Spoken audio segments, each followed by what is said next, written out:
when certain of our training fields were dedicated in Bob's name. Many of you know him, some of you may not know, but Bob is a longtime volunteer here in town in many very different capacities, and he was recognized for that. What I wanted to do was just call to your attention that Bob had also been an active participant here at town meeting. Every time we would start a meeting, at least during my tenure here as moderator, I would look over to the right, and Bob Nemeth would be on the camera over there to give me the high sign that we were going to start the meeting. Those of us who serve in town government serve sometimes with higher profile than others, and we get praised when we do the job well, and we get criticized when we don't do it well.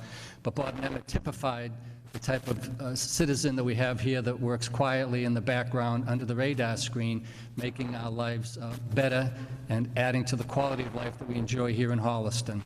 And I wanted to make sure you understood the role that he played here at town meeting and comment again on the huge crowd that we turned out to recognize his efforts. And I wanted to ask you to join with me this evening, and I know Bob's watching. I gave him a little heads up that would be sharing our thoughts about him here tonight.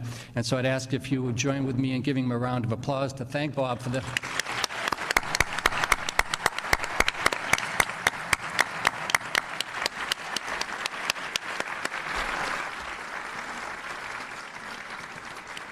thank you for all that he's done here for the town of Holliston, and particularly that he's done here for town meeting. We love you, Bob, and we wish you the best. That having been said, I'll read the return of the warrant.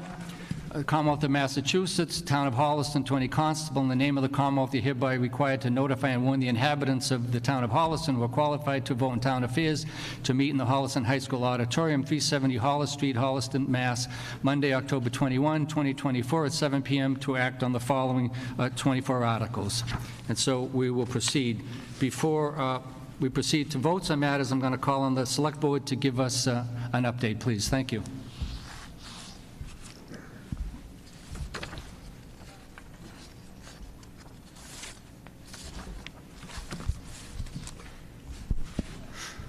Good evening. Can everyone hear me okay?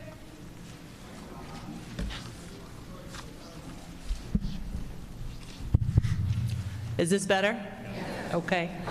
Good evening. Welcome, and thank you for the opportunity to present to you my report this evening. There is a saying that you don't have to be the smartest or loudest person in the room to be a good leader. As chair of the Select Board, I'm reserving comments on several articles for others tonight, particularly Brian Clancy from the Housing Trust on Article 9 MBTA 3A zoning, and Liz Dembitzer from the Board of Appeals on Article 11 accessory dwelling units. Brian and Liz have years of experience with housing and zoning in Holliston and will share insightful and detailed presentations. Instead, my comments relate to how the warrant tonight makes overall progress for the town of Holliston. And I want to highlight those who contribute to making Holliston the place we love to call home.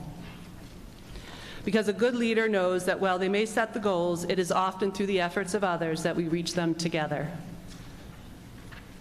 The special town meeting and special September 10th election brought an important change in the direction for the normal course of business for Town Hall. In the intervening months between town meeting dates, it is a time typically allowing the Select Board to turn attention to our resident and policy-driven priorities for the year ahead. While much of this work was carried out uninterrupted this summer, it was due to Herculean efforts of Town Hall staff. There are too many to name in the time I have right now, but I'd like everyone here tonight to know we are in very good hands. If you attended the Touch a Truck event last month, you saw dedicated public safety employees engaging with children of all ages to share Holliston's fleet of public safety equipment. A few weeks ago, through the efforts of our Assistant Town Administrator and Economic Development Coordinator, Holliston unveiled a remarkable public art installation in Blair Square during a celebration that drew in local dancers, musicians, and other artists to mark renewed interest in arts and culture here in Holliston.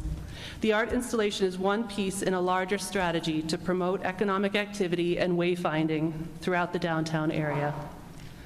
Just the other day, members of the Holliston Police Department welcomed and escorted dozens of school-aged children and their families on the annual Fall Walk to School Day. And throughout the year, town employees have supported and assisted the amazing volunteers of Celebrate Holliston to pull off a 300th birthday parade, a field day, and many other events. We are a good town that cherishes community and family, and staff in our town departments join the many volunteers to share in these moments.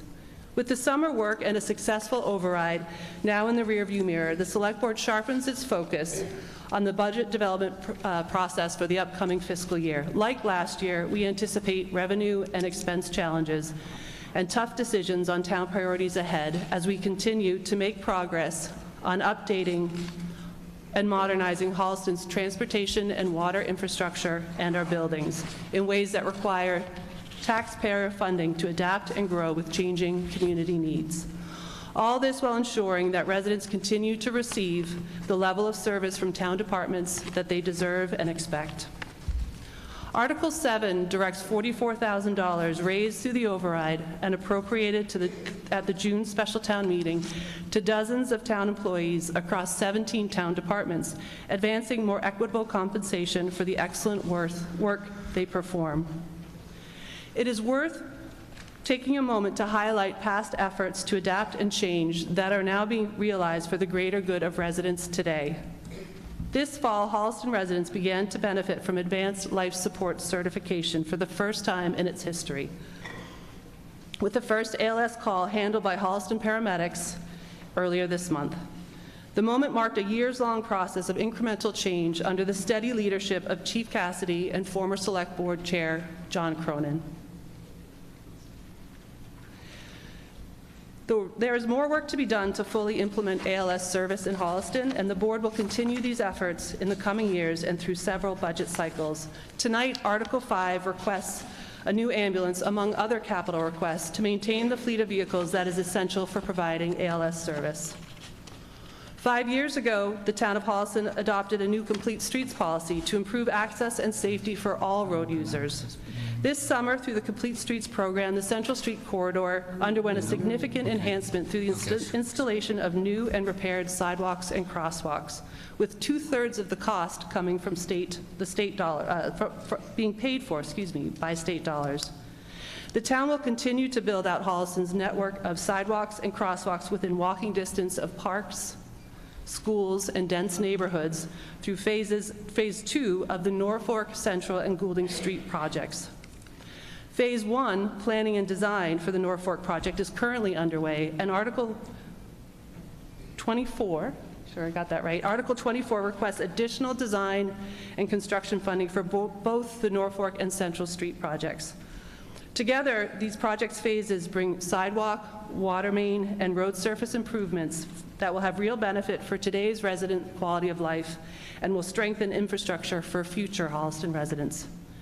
The feasibility studies and planning of the past few years, together with the oversight of a more than capable town administrator and a focused select board, mean positive, real change are in store for many years to come. In different ways each, Articles 14 through 19 make progress on efforts already underway on a variety of town priorities: finances, the environment, transportation, and water. Article 19 provides the necessary match to a first in recent history grant award from the Boston Metropolitan Planning Organization. Entering into the design phase with the MPO will give Holliston access to state and federal dollars to later construct an improved intersection at Whitney and Washington Streets that will better handle the 13,000 commuting vehicles that travel through the intersection daily as they move throughout the region. I'd like to take this moment to thank the patience of residents who are waiting for the reopening of Woodland Street. When the state failed the dam and closed the road, Holliston was handed a major and expensive problem. The state did so again 3 weeks ago, when, due to their own timelines, the state failed to come through with 2024 Seawall and Dam Grant Award. Although the Select Board made an initial decision not to burden local taxpayers with the cost of a state decision, tonight town meeting is asked to approve a safety net of sorts to keep us on a mid-November 2024 timeline to bid the project and a 2025 timeline to finish the work.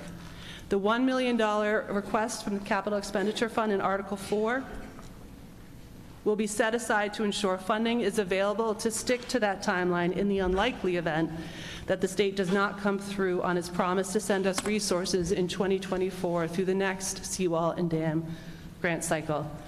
The Select Board views this as the best approach in a difficult state-driven situation, because we understand that the impact of the road closure is felt daily by nearly every resident.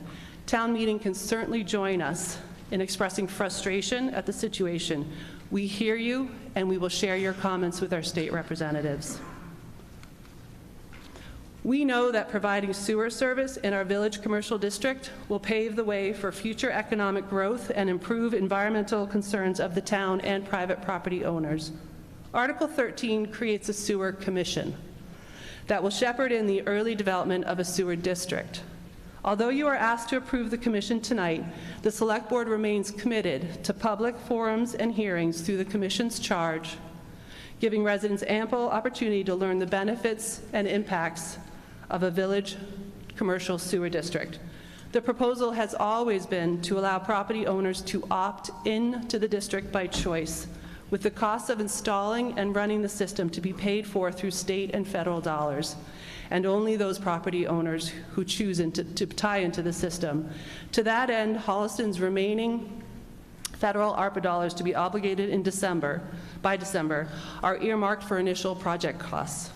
And we anticipate over $1 million for the district coming from our congressional representatives in 2025. To date, the Select Board has not requested local taxpayer dollars to fund the feasibility of a new sewer district. Tonight, the request in Article 13 has no spending within it. Rather, the article looks to create a structure by which future decisions can be made. No one will be denied a vote on the future creation or spending of a village commercial sewer district.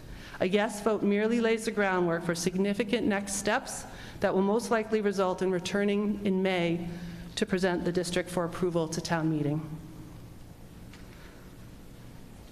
I'd like to end the Select Board report to town meeting by offering thanks and gratitude to the 30-plus elected officials here in Holliston who've come together to support the Town Manager Act. Select Board Vice Chair Ben Sparrow dedicated many hours to meet with elected officials and others to work out compromise language for the act presented to you in Article 8. You may recall that the act was first presented in May, but given the concerns of a few, the vote was postponed and the Select Board was given marching orders to take another look at it. We did a deep dive over the summer, meeting more than 10 times with elected boards and committees, third-party experts, and the community. The final product in the warrant tonight represents a good and necessary evolution in how Holliston is governed. We aim to meet the statewide growing demands of municipal government from today's budget and personnel challenges by making reasonable changes to day-to-day operations within the town administrator's office. The Select Board willingly gives up certain authority to allow the town administrator to efficiently take on tasks that they are more than capable of handling. So thank you to those elected officials for their collaboration and the willingness to come together in support of making lasting positive change for our community. I urge town meeting to vote yes on Article 8. And with that, I will end the Select Board report to town meeting and pass the podium over to the Finance Committee Chair, Vin Murphy. Thank you.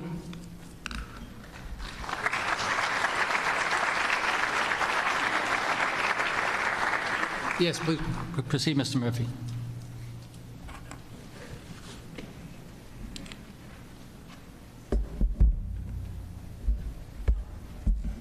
So, welcome.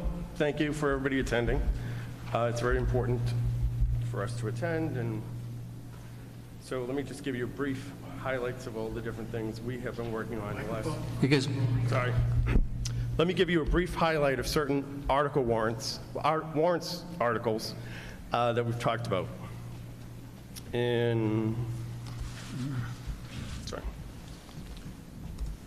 So first I want to explain free cash. Now, for those who haven't attended in previous meetings, free cash, this is what we do at this town meeting, the fall one. We end up with free cash after all the numbers are crunched and the state certifies the number.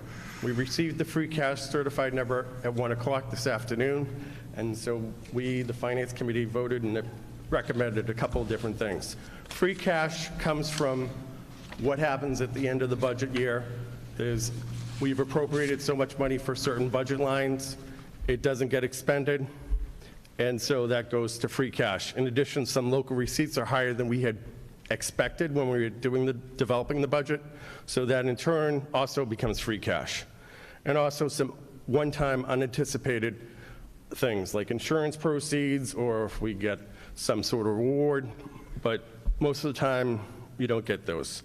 Now, the state recommends a good budgeting process is to have 3 to 5% of your omnibus budget end up being free cash at the end of the day. We're on target. We constantly have met that in the last 10 years or so, so it's something we should be proud of. Free cash can be highly volatile, though, and this is something Ken has mentioned previously, due to economic factors. So we like to make sure it's conservative when we do our budgeting process, and we have kept it up, so thank you to the town. Okay. There's 2 articles, if you read the warrant, and I'm sure everybody has carefully read the warrant, that we said we were going to recommend here at the town meeting, and we were waiting for the free cash number to do it. First article is Article 1. And the committee recommends that the town appropriate $750,000 to be transferred from free cash to the General Stabilization Fund. The second article in question is Article 3, and the Finance Committee recommended the following. $1.5 million is transferred from free cash to Capital Expenditure Fund. The $750,000, if you recall, was what we did in May. We took the money out and subsidized or gave it to the schools because their budget for special ed had gone upside down in the state. We were waiting for funding, long story short. So it kind of gets us back to where we were before the May town meeting. It's $1.5 million. While we've been spending a lot of money on capital, and we'll be spending a lot more tonight, it still helps and it'll build up our capital expenditure fund. Couple articles to note, and Tina already mentioned a couple of them. Article 4, the $1 million for the Factory Pond Dam and Woodland Street Bridge work. As Tina mentioned, the grant was supposed to be coming out from the state, but for whatever reason it got hung up, so we never received it. So this is a supplemental money to basically get us started, because of the laws require us to actually have money appropriated or money coming from certain sources to start the work. We know people are angry and frustrated that the Woodland Street can be driven on, so this at least gets us started. We're hoping to get the money coming sometime in the spring, if not the fall, and we'll replenish the funds back into the capital expenditure fund once the money comes in. Next note, I want to just go over a couple of things on the capital budget. $1.25 million for the Adams School roof. The whole roof, it's going to cost $3.5 million to do. We're hoping to get money from the Mass School Building Authority, their accelerated repair program, and get another $1.25. If that still doesn't come through, we're still going to use the $1.25 million because the certain areas of that roof, this is the Robert Adams Middle School, that need to be repaired. There are leaks, and so we feel as though the Finance Committee, and based on recommendations from Travis and the facilities manager and also the schools, we need to repair them sooner than later, so we can't wait on the MSABA. Next thing to note is the $333,900 supplemental appropriation for the ALS ambulance. Tina mentioned it. It's actually in a supplemental appropriation. We had appropriated at the October 21st town meeting $285,000. So this brings up, we had debated and we said, let's hold off doing it because we knew we were going into the ALS program.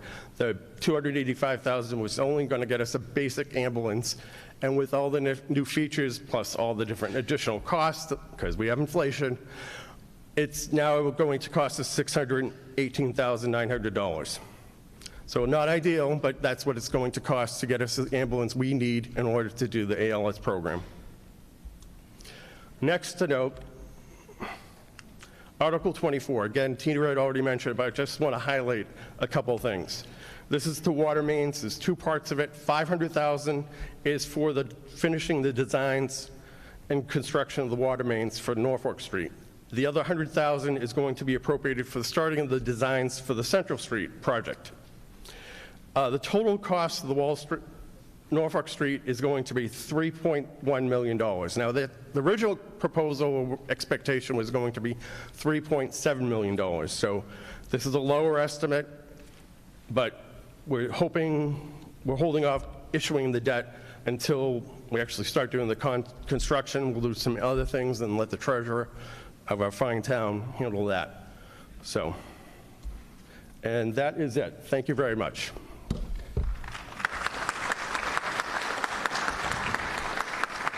Okay, thank you, Tina and Vin. Since we've had the commentary from the Board of Selectmen and the FinCom with respect to each of the articles, I won't offer explanation beyond the motions unless it's requested. If you have questions, so please feel free to advance them. As our standard motion before we take up Article 1, my motion moved that the following non-residents and non-voting officials, consultants to committees, et cetera, be allowed to speak during the course of the annual town meeting. Travis Ahern, Town Administrator; Kathleen Buckley, Assistant Town Administrator; Susan Kutzka, Superintendent of Schools; Joanne Menard, Assistant Superintendent of Schools; Daniel McLeod, HBS Director of Technology and Digital Learning; Christopher Mayo, Technology Director; Chris Hymans, Treasurer Collector; Sheeta Patel, Town Accountant; Kevin Rudden, Principal Assessor; Karen Sherman, Town Planner; Scott Moles, Health Director Agent; Tyler Skipiak, Conservation Agent; Mark Hefferline, Building Inspector; Matthew Stone, Police Chief; Brian Kelly, Assistant Fire Chief; EMS Director; Sean Reese, DPW Director; Mark Frank, Parks and Rec Director; Jacqueline Weiner, Youth and Family Service Director; Jason Talaman, Town Council; and Laura Smead, J.M. Goulston, the consultant. Is there a second? Any discussion? All those in favor, say aye. So voted. Article 1, to see if the town will vote, sponsored by FinCom, Mr. Murphy, to see if the town will vote to raise and appropriate and transfer from available funds a sum of money for the General Stabilization Fund or take any action relative thereto. The motion is moved that the town vote to appropriate $750,000 from free cash to the stabilization funds. Is there a second? You heard the explanation from the FinCom with respect to this article, and I note that Mr. Murphy indicated that the FinCom voted in favor of the article at the $750,000 level. Is there any questions or comment? Seeing none, all those in favor say aye. Aye. Those opposed? So voted. Pension Stabilization Fund, again sponsored by Mr. Murphy. To see if the town will vote to raise and appropriate or transfer from available funds a sum of money for the Pension Stabilization Fund or take any action relative thereto. The motion is to move that the town vote to appropriate $250,000 from free cash to the Pension Stabilization Fund. Is there a second? My notes here indicate that the FinCom recommend that the town appropriate $250,000 from free cash for the purpose stated in the article, and that vote was unanimous. Is there any discussion? Seeing none, all those in favor say aye. Aye. Those opposed, so voted. Capital Board Expenditure Fund. To see if the town will vote to raise and appropriate or transfer from available funds a sum of money for the Capital Expenditure Fund or take any action relative thereto. The motion is moved that the town vote to appropriate $1,500,000 from free cash to the Capital Expenditure Fund. Mr. Murphy indicated that the Finance Committee will make a recommendation, and they have made a recommendation favorable at the level of $1,500,000. Any discussion? Excuse me, do I have a second to that? So thank you. Any discussion? If not, all those in favor say aye. Aye. Those opposed? So voted. Factory Pond Dam Rehabilitation. To see if the town will vote to raise and appropriate or transfer from available funds a sum of money for the rehabilitation of the Factory Pond Dam on Woodland Street or take any action relative thereto. The motion is moved that the town vote to appropriate $1 million from the Capital Expenditure Fund for the purpose stated in the article. Is there a second? The Finance Committee recommends that the town appropriate $1 million from the Capital Expenditure Fund for the purpose stated in the article. Is there discussion? If not, all those in favor say aye. Aye. Those opposed? So voted. Article 5, Capital Budget. to see if the town will vote to raise and appropriate, transfer from available funds, or borrow a sum of money for the purpose of capital expenditures, including the replacement of old vehicles and equipment for the following departments: police, ambulance, fire, DPW, Perrins, highway and grounds, and schools, including the expenditures listed below, and authorize the Select Board to sell or trade equipment toward part of the purchase price or take any action relative thereto. The projects are as follows, and I'll give you the department and the estimated amount. Replace ambulance, parens supplementary appropriation from the ambulance department, $333,900, and you heard the explanation with respect to what those funds were earmarked for. Replace the fire chief vehicle for the fire department, $70,000. 2 cruisers and 1 administrative hybrid, less the trade-in for the police department, $186,626. An ID printer for the police department, $17,000. Traffic advisory committee signs and equipment for public safety, $10,000. Grounds equipment for DPW, $24,000. Heavy-duty dump truck with plow less trade for DPW, $84,814. Hopping Brook Road Phase 1 gift match, DPW, $45,000. Exchange Street parking lot rehabilitation, DPW, $28,000. And the Adams Roof MSBA roof grant application for the schools, $1,250,000. The total for those projects, if approved, will be $2,049,340. The motion is moved that the town vote to appropriate that sum, precisely $2,049,340, from the capital expenditure fund for the items listed in the article. Is there a second? The Finance Committee recommends that the town appropriate that sum, $2,049,340, from the capital expenditure fund for the items listed in Article 7 unanimously. Any discussion? Yes, Ms. Tyler? Dr. Tyler, excuse me.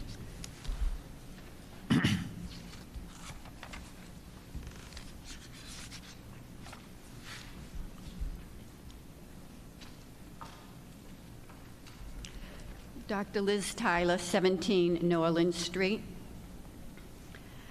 You have all heard the good news announced by Fire Chief Michael Cassidy that the Holliston Fire Department has received its Advanced Life Support Ambulance Service license from the Department of Public Health and the plan to operate ALS service starting on September 24th. The ambulance service in Holliston has come a long way since the 2022 provisional basic service license, at which time it was the only town in the Commonwealth to have a provisional basic service license. Progress really began in May of 2022 when the MRI study of the Holliston Fire and Ambulance Service was released.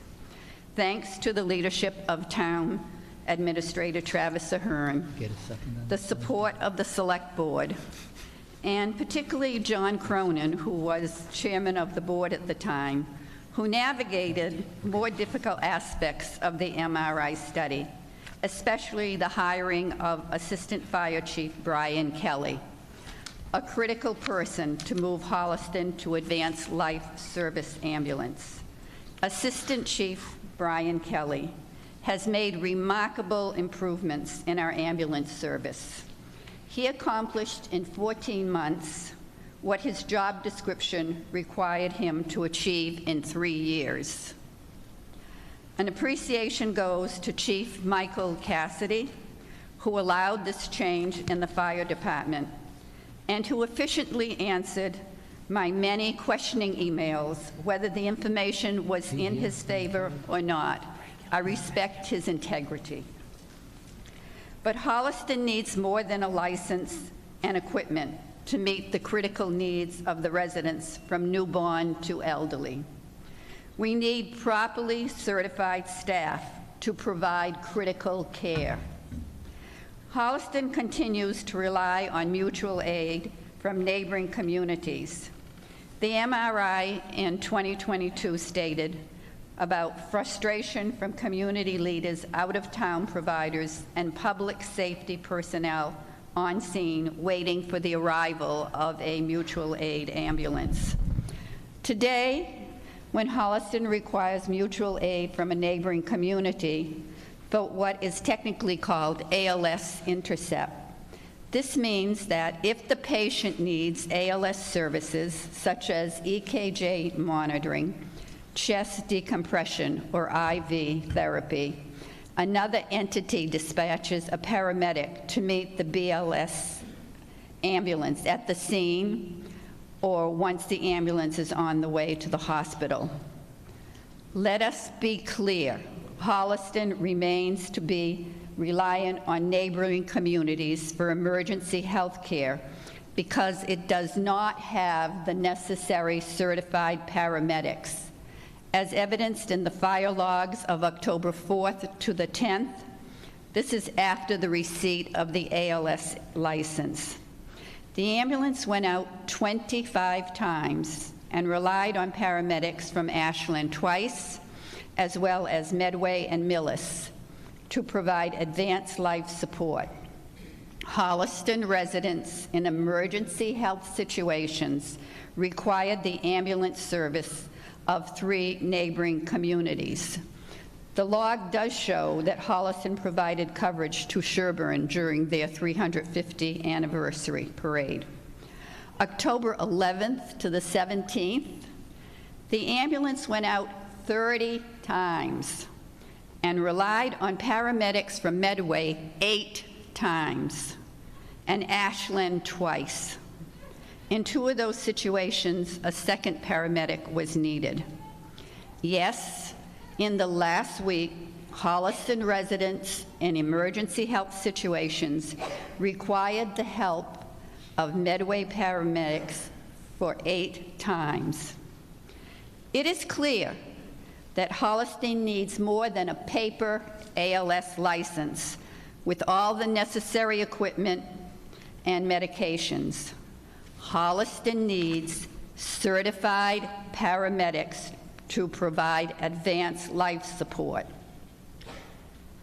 What I'm going to say is very important, and it just became clear to me today. Holliston's hiring plan does not hire full-time paramedics, but only part-time paramedics. It's time to change that plan and to hire full-time paramedics. It would be beneficial both to the town and to paramedics to have the same paramedics repeatedly on duty. Part-time and per diem positions are not going to fill the void. Chief Michael Cassidy has written, in accordance with the license, we have an ALS provider on shift at least 8 hours per day to start. We have 3 years from the issuance of the license to ensure that there are ALS providers on shift 24 hours a day. Currently, paramedics in Holliston work 12-hour shifts. Some days we have paramedics working a 12-hour day shift, other days working the night hour shift, and some days working both day and night shifts. We can see the big void by the need that we have had in the last 2 weeks since the ALS license was received that we need certified paramedics. Let us hope that the plan is not to wait 3 years before we actually have full-time ALS service. The residents of Holliston deserve better health care, and it is the standard care of our region. Our tax dollars have provided the equipment and the medications.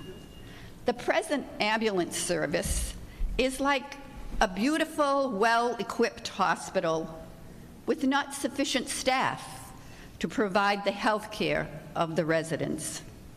I invite everyone, as it affects every one of you, to encourage the town administrator and the select board to change the town plan and hire full-time paramedics to work to achieve paramedic staffing levels of advanced life support that is required so that a 24-hour ALS is available to everyone in Holliston from Holliston Ambulance Services. Thank you. Thank you. Sure.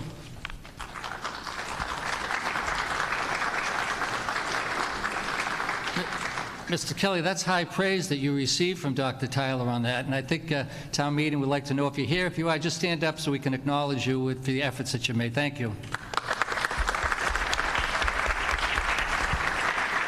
Okay, any further discussion on the article? If not, all those in favor say aye. Those opposed, so voted. Article 6, pay unpaid bills.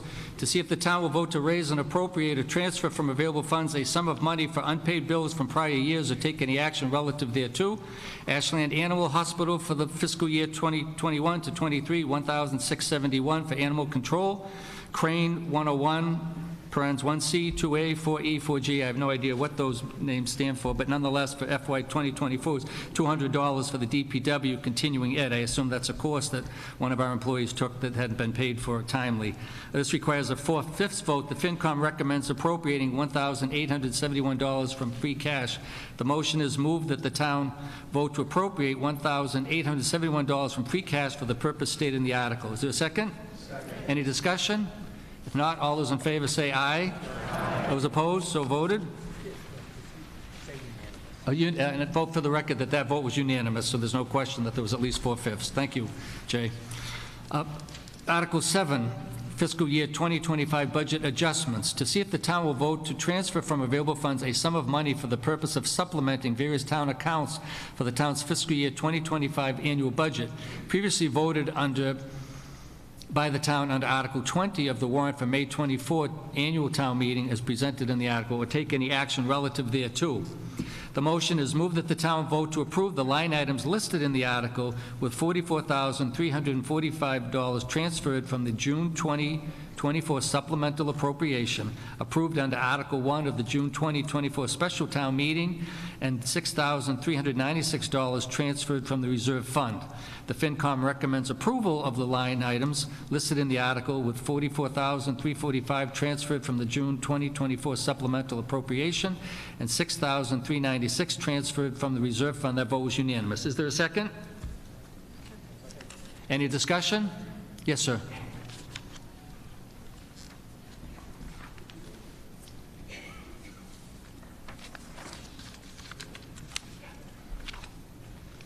Robert Principe, 203 Turner Road. Thank you for giving me a moment to speak here. I'm not sure if this is the right point to do this, but I'm guessing. So the article says budget adjustments, and I basically have a question. In the brand new, wonderful strategic plan for the town under Goal 1, which states, enhance our differences by supporting internal and external diversity, equity, and inclusion initiatives, creating a welcome and inclusive community, and attract and retain a diverse pool of workers, residents, and businesses. The objectives, which requires funding to implement, and that's my question, where are these funds coming from? One is to recruit, hire, and retain a more diverse workforce for the town, which my experience is you have to train recruiters to understand what the difference is when you look at a lens to diversify your staff. You don't just do it by osmosis. The second objective is provide educational DEI materials and mandatory DEI training to elected and appointed officials, community members, staff, et cetera, on the value of DEI, the understanding of that, where the funds coming for that.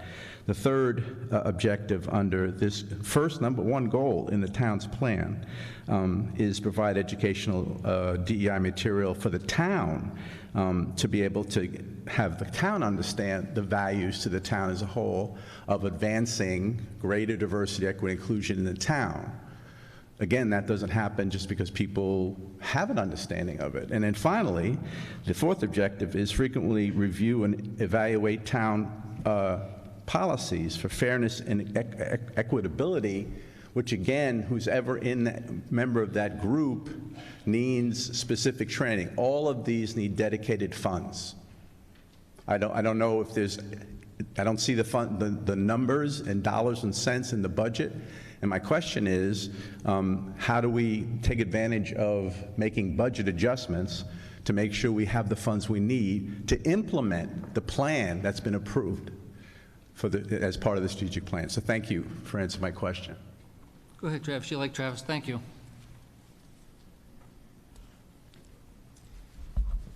So to answer the gentleman's question related to the budget overall, we're generally appropriating for the financial plan for the town in May for annual town meeting for our fiscal year budget. And we certainly had discussions leading into what was the finalization of the strategic plan going into this fiscal year, which was FY25. So within that, in the HR budget specifically, for example, our assistant town administrator, HR director is certified, has a DEI certification from Cornell. And so a lot of the programs that we have for employees that the gentleman mentioned will be coming through our HR department. On the town side, the school side, Jariel Vernier, if you're not familiar with him, does a lot of the same things on the school side for employees and programming. What this article, just to be specific on what we're talking about tonight, is not related to the overall budgeting for the year, because that was set in May. What this article does is after the May budget, the budget was set for FY25 in May of 24. There was a special town meeting in June related to an override that was namely driven by needs on the school side. And within that, what we were looking to do was ensure equitability for a group of employees that this article touches upon, which is generally non-union employees on the town side that are non-department heads, usually assistant department heads, office managers, et cetera. It's sort of laid out in the description. So this is a pretty narrow scope article. And what we did in June was we appropriated the $1.1 million to the school budget, and the school operates as a bottom line budget, so they can allocate that as they need to, as they discuss with town meeting. On the town side, we allocated $44,000 for 40-some-odd employees that fall in this category, and that money needs to be parsed out into each departmental budget, so it needs to be moved into 17 budgets. I can't say it addresses everything that the speaker mentioned, but I can say that what we are trying to do in terms of recruitment and retention in this article is identify a group of employees that we don't feel are competitive with our neighbors. So we're trying to move them along an existing chart that gets set by town meeting in May, but it does not, it's not supplementing the FY25 budget beyond that very narrow scope. So everything else related to the strategic plan that was mentioned, that we certainly were able to get some of into the first year of that 5-year strategic plan, this fiscal year, in the May town meeting, will continue on for the next 5 years as we implement the strategic plan. And I'd also point out, since the gentleman brought up the strategic plan, and Chris, if you don't mind, I have one slide at the beginning of my my sort of just-in-case slides that highlights the chair, Tina Hine, and I did an HCAT presentation to sort of preview what was on the warrant tonight, and we tried to highlight sort of how a lot of what you're talking about tonight overlaps with the strategic plan.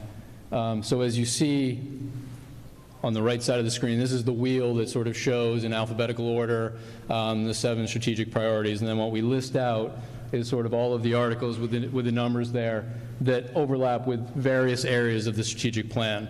So this one, I understand the gentleman's point. It doesn't sort of add to specifically what he was looking to see. We did hopefully get some of that in this FY25 budget, and we'll continue to progress with that in the next 5 years as well.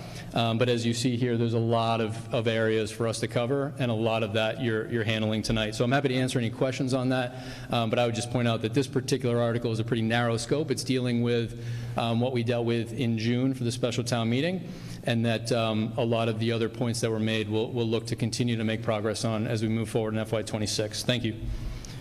Thank you. Any further discussion? If not, all those in favor say aye. Aye. Those opposed? So voted. Article 8, Special Legislation, Town Manager Act. To see if the town will vote to authorize the Select Board to petition the General Court for special legislation creating a town manager position and prescribing the duties and responsibilities thereof, and further to authorize the Select Board to accept any non-material revisions to said legislation as may be required by the General Court. The motion is moved that the town vote to authorize the Select Board to petition the General Court for special legislation creating a town manager position as presented in the article. The article runs a full 6 pages, published in the warrant, and has been published prior to town meeting for those citizens at home that wanted to familiarize themselves with the language. Is there a second for the motion? I see that it's sponsored by Mr. Sparrow. Did you intend to make a presentation, sir? Go right ahead, please.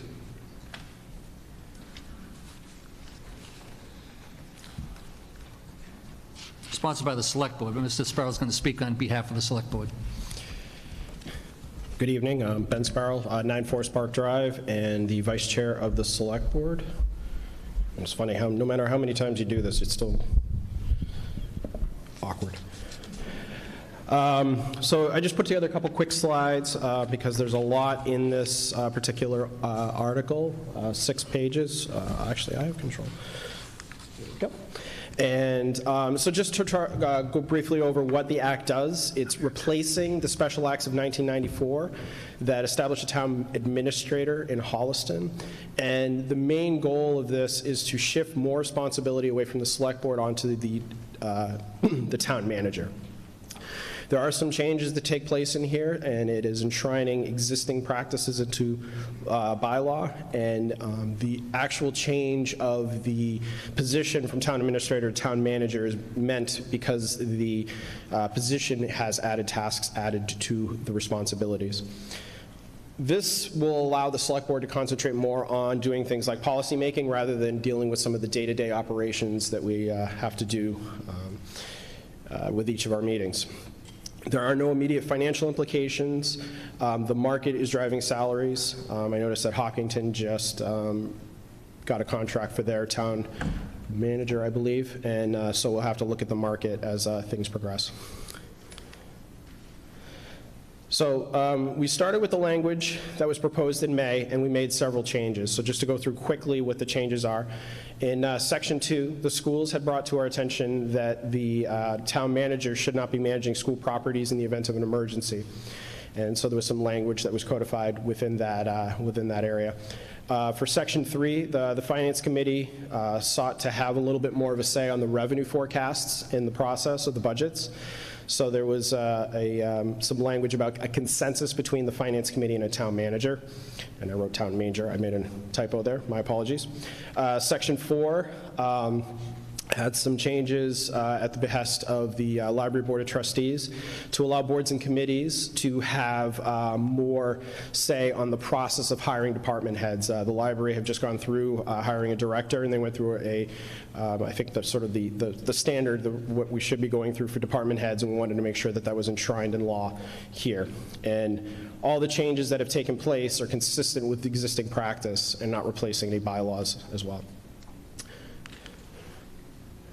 For the average resident, with this particular article, if it passes, you won't see a lot of difference in how things work on a day-to-day basis. If you watch the Select Board meetings, and I know all of you watch religiously every Monday, just to hear what we have to say, but you'll notice there will be some changes in things like board business and things like that in the way some of the things that the Select Board does.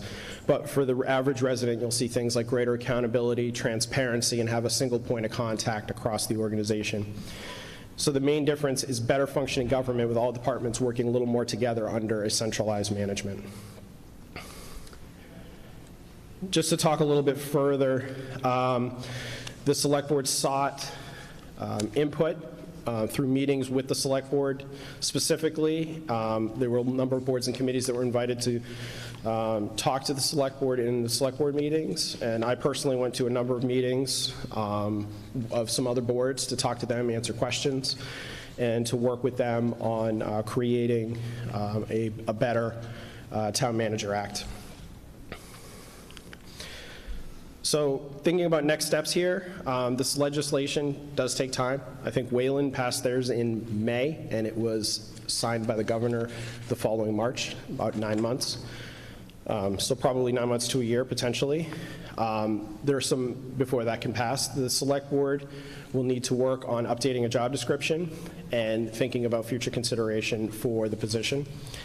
And I would also implore future boards to be looking at this law on a consistent basis. You know, we're rewriting this law 30 years later, and that's too long to be waiting for something like this. We should be looking at these things frequently, every 5 to 10 years, to make sure that things are working properly, and if there's changes that need to be made, then they can be made. And then further, if this is passed, the select board will have the conversation in May about increasing the size of the select board from 3 to 5 members. This is a critical step before that can take place. So that if this passes this evening, then we'll have that conversation at the next town meeting. So lastly, I just wanted to take a moment to say some thank yous. This is my Academy Award speech. So the first one and most important is here. So I wanted to say thank you to John Cronin. You did the lion's share of this work. I'm just taking it that last mile. You took it the first 25 miles. So thank you to John. Thank you to the select board for their support and their patience with me. Thanks to some of the input from some other folks, some subject matter experts like Charlie Cristello, who's a member of the Mass Municipal Management Association, the MMMA. Try saying that 3 times fast. And he came to us and spoke to us and had some good feedback on the law that we had put together. Carolyn Dykema also offered some comments, and, as well as our state rep, James Arena DeRosa. I wanted to also thank the boards and committees for their feedback and time in this, particularly the library trustees, the school committee, and the finance committee for their input on the process. It makes things better when we collaborate, we work together to find solutions when we have challenges.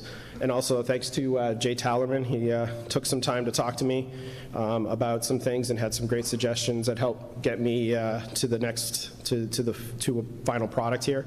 And thanks to Travis Ahern for putting up with me while I asked him lots of questions. And finally, I wanted to thank all of you for your time and support this evening. So I hope you support this act. I think this is something that's very important. It's important for Holliston, and thank you very much for your time.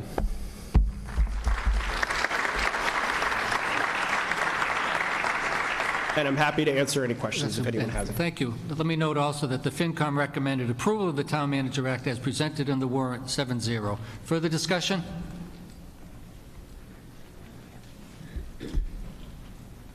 Mr. Blaze.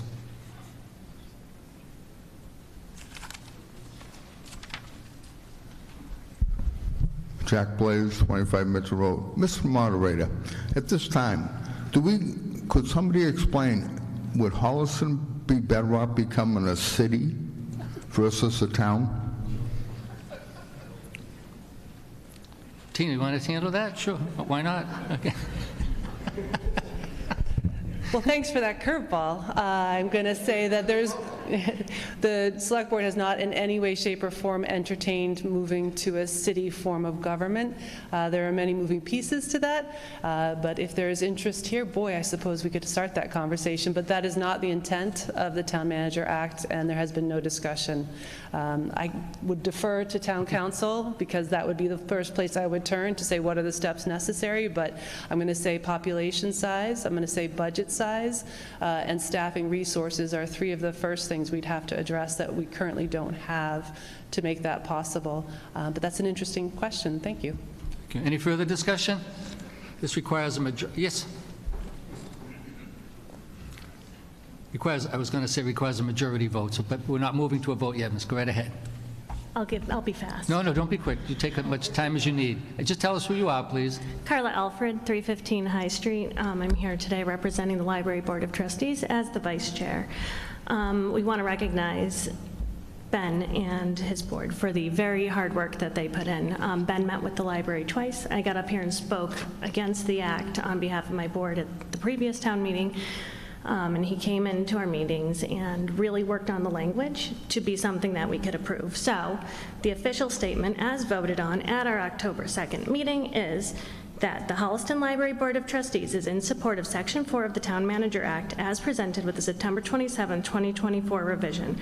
Prior to any such appointment, the town manager shall, at the opinion of any such board, commission, or committee, meet with the same for the purpose of reaching consensus on the process of making any such appointment. So we are in favor. Thank you. Thank you. Further discussion? Yes, sir.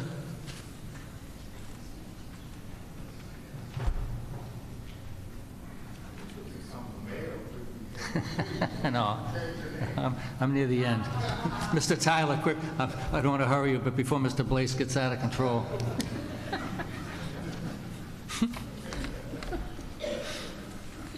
Sam Tyler, 353 Chamberlain Street.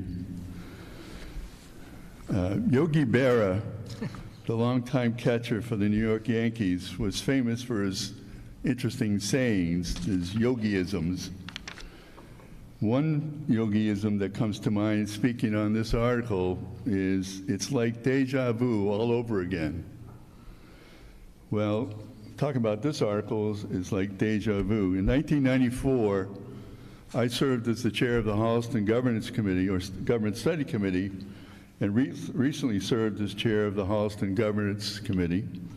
In 1994, the Government Study Committee recommended that town meeting approve the position or change the position of executive secretary and upgrade it to a new town administrator position with more responsibilities.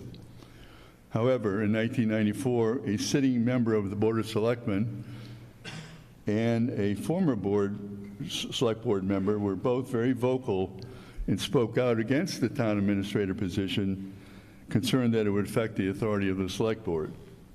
For that reason, what was recommended in 1994 and approved was a town administrator position whose authority was less than provided to other town administrators in the Metro West area at that same time in 1994.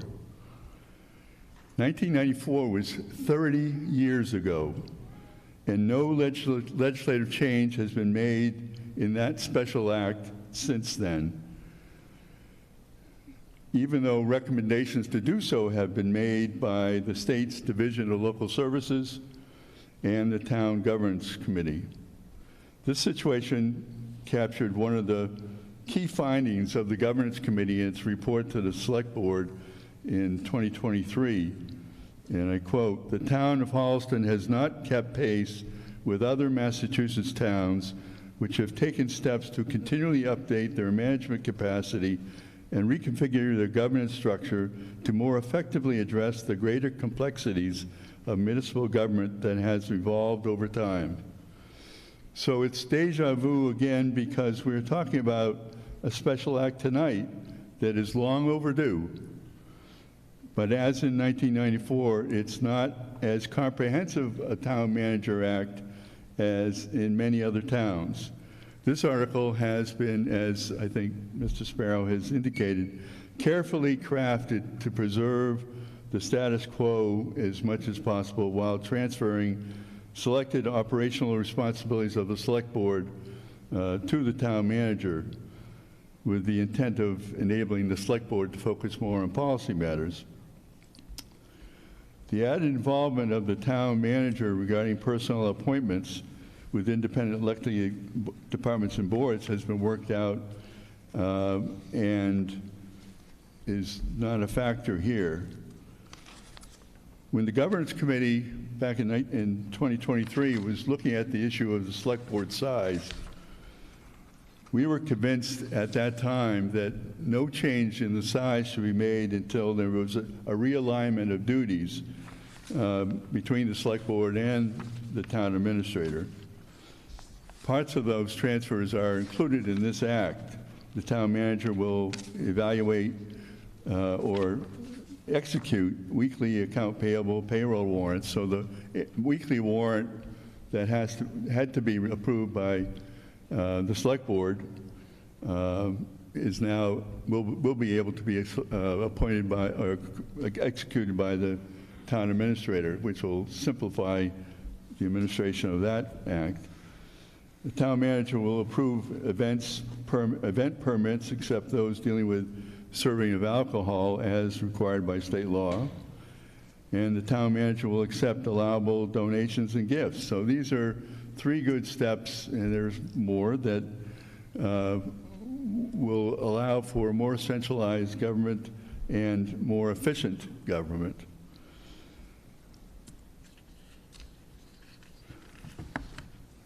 I'm going to skip through a few things. So the special act to create the town manager position, again, is long overdue. The act provides a more centralized administrative structure with the town manager responsible for more operational duties, while the Select Board is able to focus attention more on policy decisions.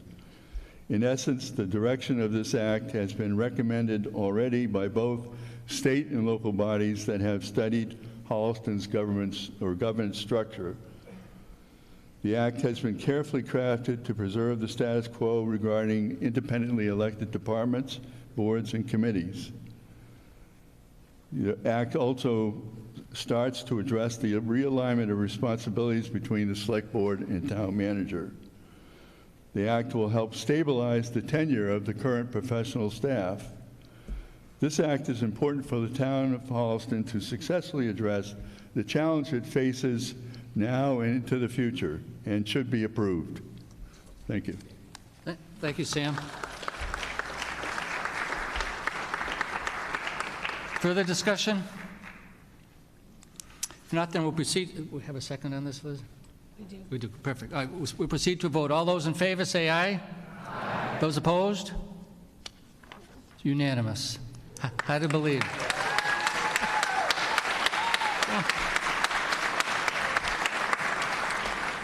Terrific. We'll move on to Article 9, MBTA 3A Zoning Overlay District.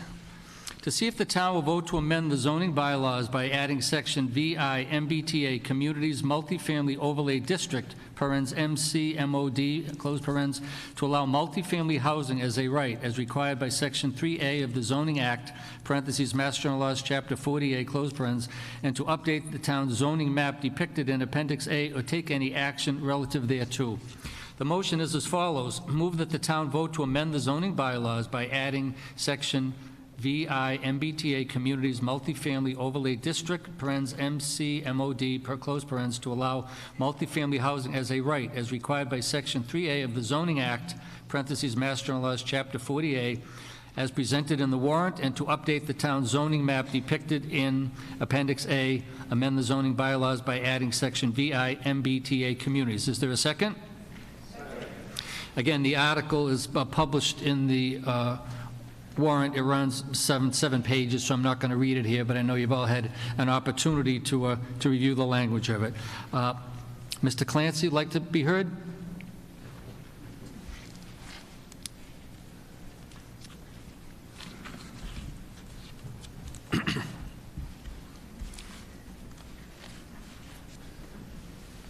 Oh, I'm sorry, Mr. Clancy, lest I forget, if I could. As you may recall, zoning articles require that the matter be considered by the planning board, and I have received communication from the planning board dated October 18th regarding Article 9, MBTA's Community Multifamily Overlay District. Mr. Mayor, with regards to the proposed amendment to the zoning bylaws at Section VI, I would respectfully report that the planning board held a public hearing as required by Mass General Laws, Chapter 48, Section 5, on September 19th and October 3rd. The members voted 5-0 to recommend support of the proposed article as printed in the warrant and expressed appreciation to the working group and J.M. Goldson for putting forward a thorough and thoughtful proposal for consideration. If you have any questions regarding the matter, board members will be present. Sincerely, Jason Santos. Mr. Clancy, that vote is not intended to influence your presentation. Lest I forget, I wanted to put it on the record. Okay, go right ahead, sir. Thank you. Thank you very much. Yep. Brian Clancy, 45 Wendy Lane. Thank you for hearing our presentation tonight. I am president of the Holliston Housing Trust, who's been active in creating affordable housing within Holliston, including, I think, 9 single-family homes, 3 Habitat for Humanity homes in collaboration with Habitat for Humanity. But tonight I'm here to talk about the compliance with the MBTA Communities Law, which is a law that was passed in 2021. It is required by every town and city affected by it to vote on this law at town meeting or through their town governance. So exactly what is the MBTA Communities Act? It became law in 2021 by an act of the state legislature. And it was designed because it was due to a limited amount of housing stock in relation to the state population.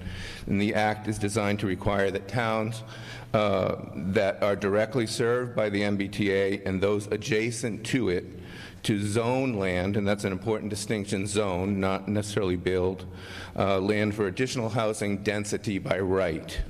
According to the law, Holliston must zone a minimum of 50 acres and provide for a minimum of 750 units. So if you divide 750 units by 50 acres, that yields a density of 15 units per acre. The law requires towns to zone land, but not to actually build the units. That would be up to any private developer who owns the land or landowner.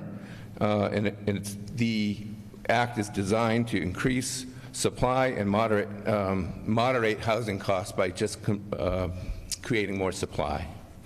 So you can see by the map above, these are all of the communities that are subject to the law. We are an adjacent community because we are adjacent to Ashland, which does have commuter rail through it, as is Hopkinton and some of our other surrounding towns. An adjacent small town would be Sherborne. They will have to comply by December of 2025. We have to comply by December of 2024. So what does it mean for Holliston? As I talked about, we have to have a minimum gross density of 15 units per acre as of right, at least 50 acres. We have to make room for 750 units, and that was modeled out by our consultant, Laura Smead from J.M. Goldson. There are no restrictions on unit size or number of bedrooms or owner rental restrictions, and we must comply with the law by December 31st, 2024, which is why we're here tonight, and so many other towns are also voting on this, I think, including Needham tonight. What does this mean for the town of Holliston? It does not force property owners to develop their land. It does not overrule Title V wetlands laws or existing zoning. It does not create a production goal for us to accomplish, and it does not require the town to improve or provide water and sewer infrastructure to facilitate the development of these districts.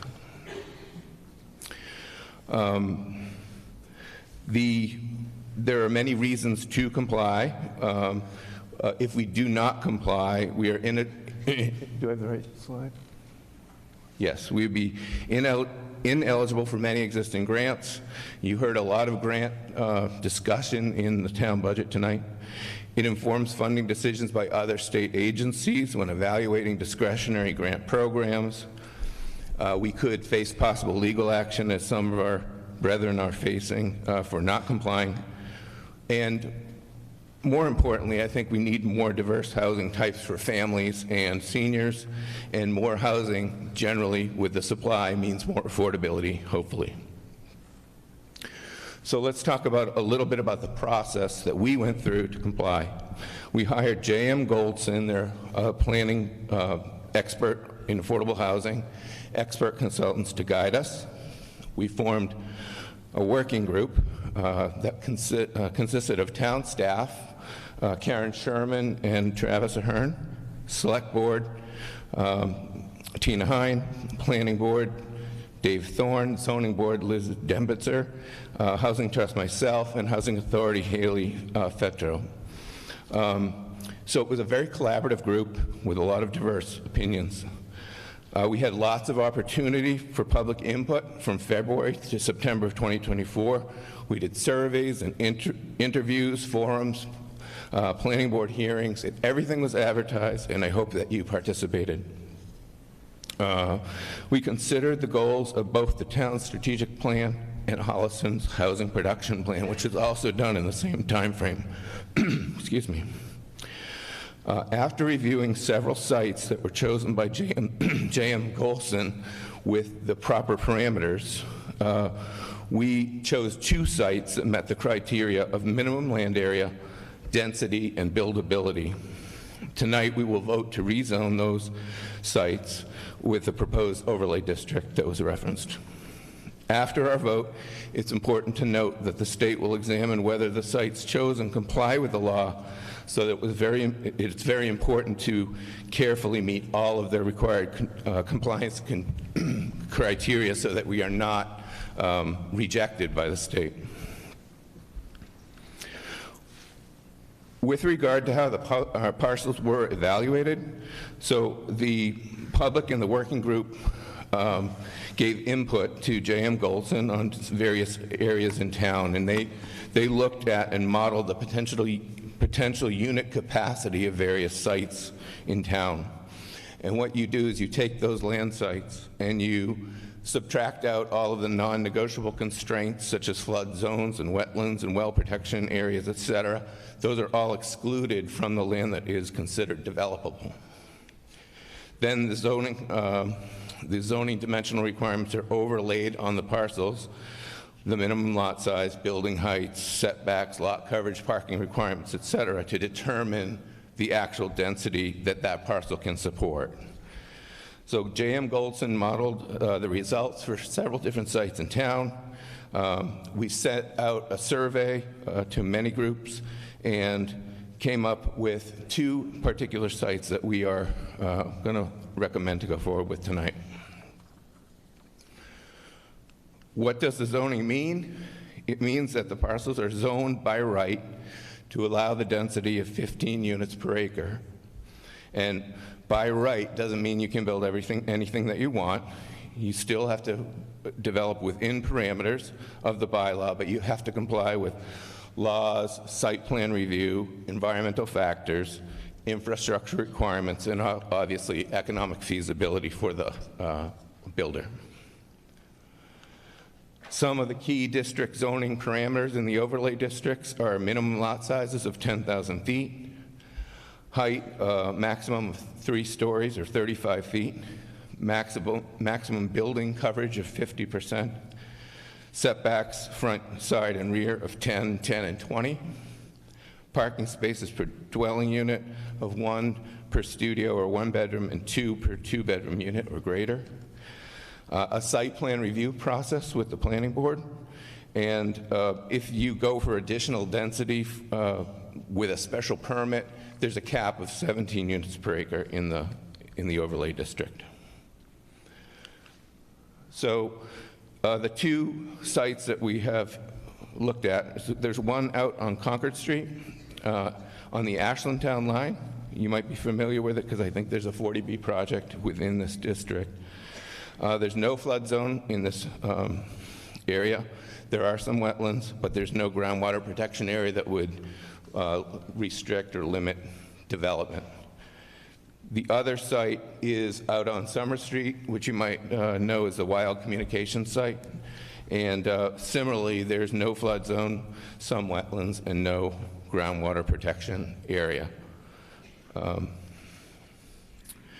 So if you look at those sites and overlay the model that J.M. Goldson did, we are proposing that the Ashland border site is 29 acres.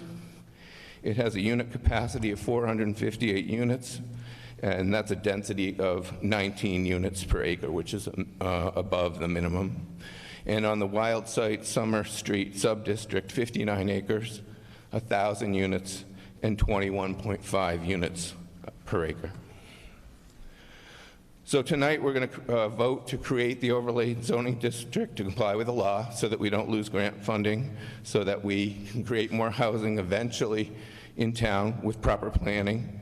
The vote would change the zoning bylaw with specific language in the warrant and identify a new MBTA zone overlay district. After the town meeting, we'll submit an application and analysis to the state for approval, and the state will certify that we are in compliance with the act, hopefully.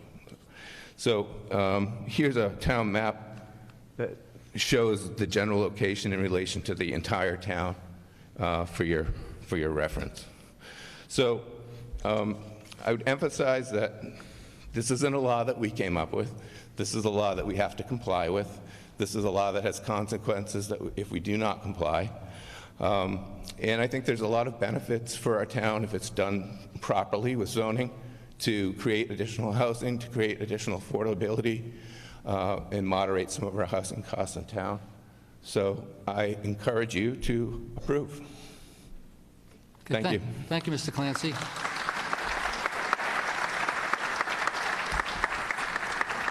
Further discussion? I'll get you, Mr. Bleed. Yes, sir. Yeah, sure. Come right ahead.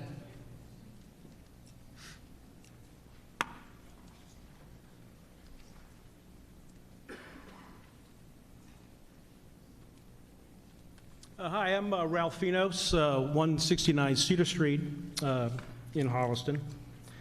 And you might want to refer to, I guess, I don't know if anybody can put the PowerPoint back up that has the map on it. That might help people understand what we're talking about, because there's some sub-parcels that we're considering. Yeah, up in the upper left hand. So I live about 200 feet, or 200 yards actually, from the 3A zone on subdistrict number 1, bordering Ashland. And if you want to look at your warrants, it's on page 42, subdistrict 1, if you can't see the screen. The westernmost parcel that's in the zone over here, subdistrict 1, there's a 40B affordable housing project underway right now. That's Jeffrey Park. It's committed, I think, to 24 single-family units. It's affordable housing. And it's probably, they've been daily for the last year or two kind of pounding away at the surface up there. I think there's a lot of granite in that neighborhood. But they've been doing that for about a year and a half now. And so every morning we're getting our dose of pounding on the surface. But it sounds like they've made some significant progress in terms of the infrastructure establishment. So that's a good thing. So I have a few questions in relation to that, because there's some issues here. One of them is, what's the builder's plan? And I don't know if anybody can speak for the builder, or if the builder is actually here to explain what they may be doing in relation to a rezoning in that area. And I'm sorry, so what do you mean, what are they doing in relation to a rezoning? Well, if this area is rezoned, will he basically cancel the project he's working on now, which is the 40B project, and then reapply for a 3A project? So if he was here, maybe he could speak to that, because there's 24 units kind of here at stake that are actually going to be buildable and saleable and usable for the town, with a net add of new units in town of 24. So that's, in my mind, a good thing. All right. Anybody want to claim interest in the property and developing it and respond to his question? Seeing none, we'll go to the next question. Okay. If it's rezoned at 3A, I think, what does the parcel actually add? I think it's important that there be more affordable housing in Holliston, but the number of units that are kind of projected here assume in the model, as I understand what the consultant wrote, or the modeling that he did, that there's public sewer.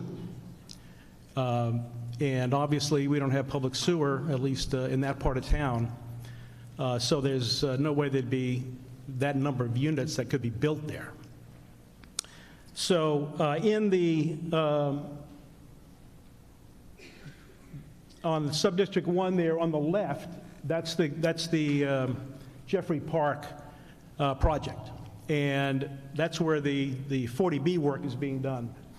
That one, apparently, in the modeling that was done, would have 200 multi-family units in it. And the other ones that are in that area, I think, would have like 250 in addition. So, with the septic issue, with the single access point, there's only one road in and out of that place. Wetlands and maybe other kinds of constraints, they're not going to build 200 multi-family units in there. And it would be helpful if anybody has like a back-of-the-envelope rule of thumb as to, if you look at that site, actually how many multi-family homes could you actually build there? Because you got 24 affordable housing units kind of being built there now. What would be the trade-off if you did that? I don't know if anybody can speak to an estimate of exactly, or even ballpark, how many units you could do there. Yeah. So, from my perspective, we have a bird in the hand here with 24 units that are going to be online and add to the Holliston housing stock probably in the next year or two.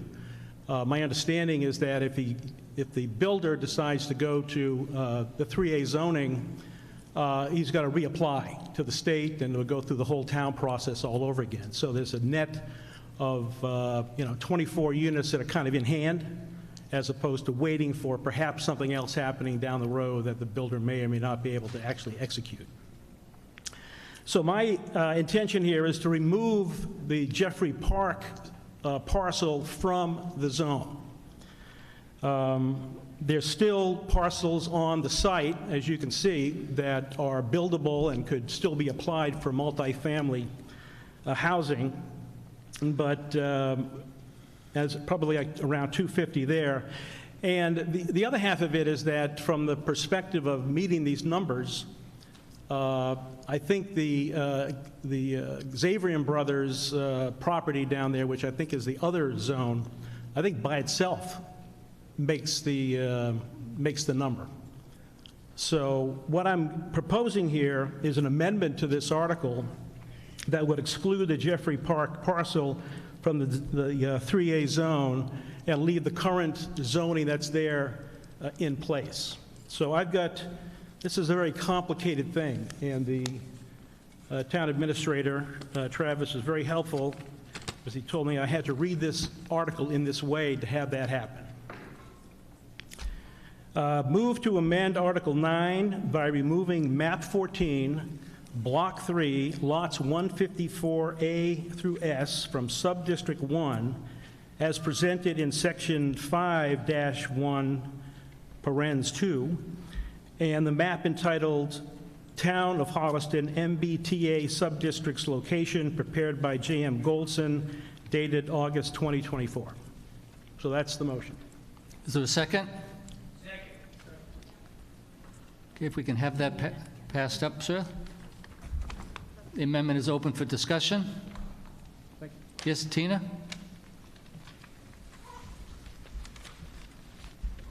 Thank you.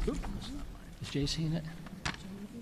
To address the previous comments from this gentleman, what is the builder's plan? We don't know. He is not here to speak to it. I'm sorry, we can't address that here with the information you're most likely looking for from the builder. What is the number of units likely for the parcel that you were referring to? 207 units is the hypothetical maximum. This is a hypothetical projection based on the models that we used to calculate maximum number of units. So again, 207 is the maximum. That takes into no consideration other constraints on the property, on the parcel, like sewer, the ability to install sewer for any number of units. So again, hypothetical maximum using the model is 207. Would like to just fact check one piece, that the 24 units that are proposed under 40B, they're not 24 entirely all affordable housing units. They are 25% of 24 that would be affordable. The 207, if we were to hit that max, although again, it's hypothetical and therefore probably unlikely, it's a 10% max. So just use that in your math as you're figuring out where, to the question of whether or not there's a benefit in terms of affordability. The 24 homes proposed with this 40B project, 25% of those would be affordable. Of the 207 hypothetical homes that could be built on that parcel, 10% would need to be affordable. And again, that hypothetical modeling does not factor in other constraints, particularly in this case, I think we would say sewer. We do have our subject matter expert, our consultant here in the room tonight. If you would like more detailed information, I'm happy to ask her to come up. I'm sure she'd willingly do so, but I hope that answers your question, sir. Okay, further discussion? Yes, Mr. Blaze. Somebody else? Okay. Okay. Jack Blaze, 25 Mitchell Road. Mr. Mayor, as a lawyer, you do know that the town of Milton is taking this MBTA case to the Mass Supreme Court. So I have two questions. Depending on the outcome, could this go all the way up to the United States Supreme Court for a verdict? And if it does it behoove us to wait for a final decision from either the Supreme Court or the Mass State Supreme Court before we go forward? Okay. I'm an attorney, I have my thought on it too, but Mr. Talman and I have anticipated your question. Oh, I apologize. I thought Okay. you were the main lawyer. No, that's okay. No, Mr. Mayor. I'm just the moderator tonight. I'm going to defer I'm that sorry. question to our town council. Please. So I'm not Jay Tallerman, Town Council. The requirement to do this by the end of the calendar year exists regardless of how many levels of court there are. However, I would also state that under the way that the current litigation is structured, the end of the line is the Supreme Judicial Court case that was just heard a few weeks ago in oral argument, that a decision will be issued at some point over the next weeks or months. It's unlikely, as it's currently structured, that it would invoke any U.S. constitutional questions that would go up to the U.S. Supreme Court. Even if it did, it wouldn't stay or toll our requirements to act by December. So you feel positive it won't go to the Supreme Court? I feel positive that as structured, there's no jurisdiction for the federal Supreme Court. So then, as Holliston, why can't we wait and based on the Mass Supreme Court decision? Well, Holliston... What's the worst case? They give you a slap on the wrist? From my perspective as counsel for this town and other towns is that the potential ramifications are much greater than a slap of the wrist. What's the definition of that in English? That there are substantial grant opportunities that we would lose out on automatically, and there are other grant opportunities that we would be risking of not qualifying for, including things related to school construction grants. So what happens if the state rules against the MBTA? All bets are off? Well, if the state does overturn any part of this particular statute, which is unlikely, then the town could always, at the spring town meeting, vote to rescind this entire bylaw. That would include all expenses? The state would pay for that? The state's not paying, I'm not aware that we have any expenses related to a legislative act like that. It would be simply putting a matter on the warrant for the spring to rescind this bylaw. Thank you. Okay, thank you. Now, let's bear in mind, I gave Mr. Blaze some latitude. We're talking about the motion to amend is open for discussion now, whether to remove that portion of one of the parcels that the gentleman had moved. Is there further discussion on the motion to amend? I'm sorry. Do I have? Oh, listen. Kevin, I'll get you next. Please, come on down. We start a little queue. Yes, go right ahead, please. Hi. I'm Cecile Freilich, and I live on 10 Indian Ridge Road. I'm an abutter of the Jeffrey Parks.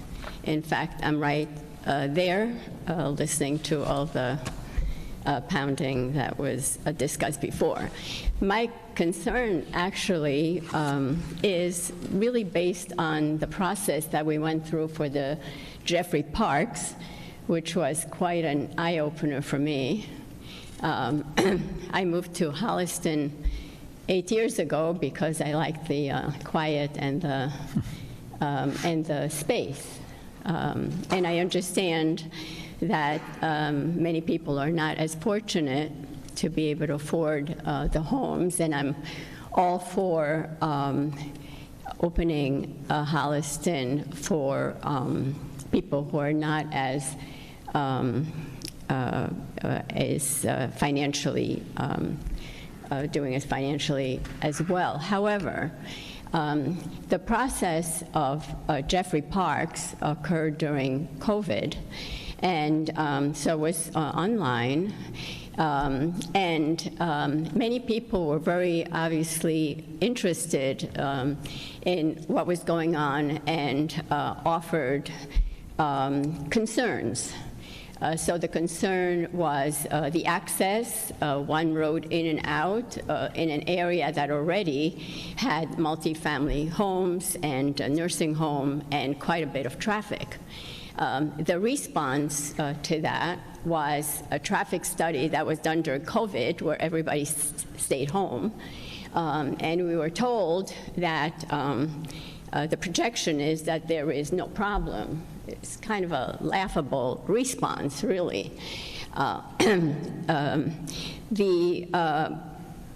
other concern was the water access. The water there, pressure is quite bad, even with booster pumps.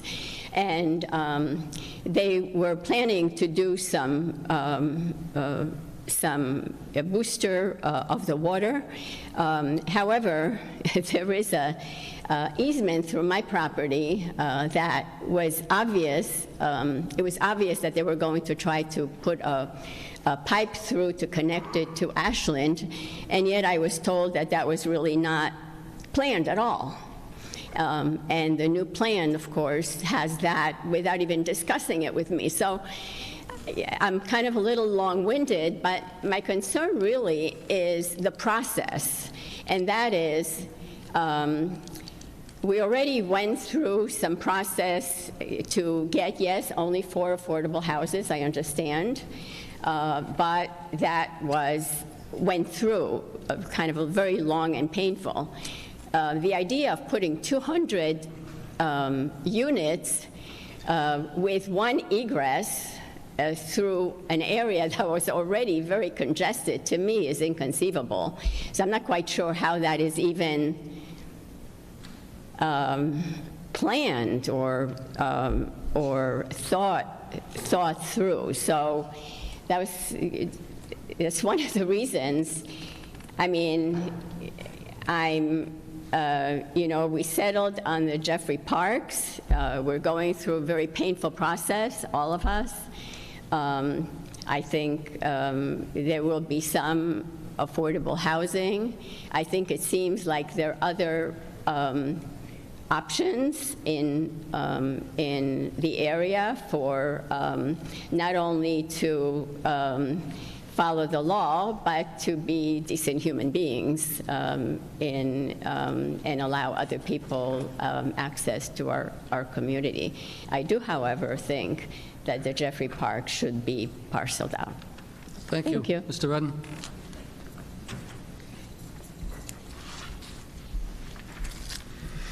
Thank you. Kevin Rudden, Principal Assessor. With regard to the amendment that's there, there's been an error in the lot numbers given out. There are 26 lots, and it should extend from dot A to dot Z, as in zebra, not S, if you want to exclude all of the lots. Thank you. Mr. Run, before you leave, have you seen a copy of this motion to amend? No, I have not. So Huh? he is correct. That Who's according correct? to Travis, that it should be Z. So I don't know if you want to do that as a friendly Oh, I amendment. This is incorrect. It should be a Yes, Z instead of, is that what you were putting out, Mr. Run? It should be a Z instead of an S? Yes, it should be Okay. A all the way to Z, 26 Okay. separate lots. All right. So it appears there's a typo in the amendment. Would the petitioner agree that we can change your motion to say lot 154A through Z? Okay, so noted. Is that right?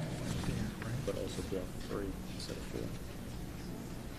Well, right, that's what I'm saying. It's right there, right? Yeah. This is just what you just read. So that should be 3. Yeah, just change that. There's another amendment that we have to do, but we can do it after we vote the... What? No, that's correct. To Z. I changed that to a Z, right? Is that otherwise okay? For Or the do you need more amendment, yes, but we have a small amendment to do the main thing after we vote. Okay, let's deal with this first. Okay. Any further discussion? Mr. Shader, yes, Ken. Oh, no. Michelle?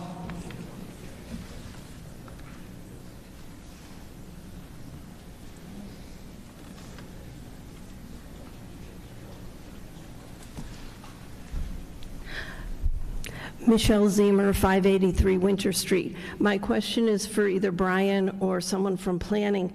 If this motion passed, would it be possible for us to be in compliance with just the other lot?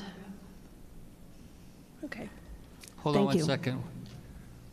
Karen Sherman's probably best able to answer that, or our consultant. Just for the record, Brian is nodding, Laura is nodding. The answer is yes. By removing that particular parcel, we would still be in compliance.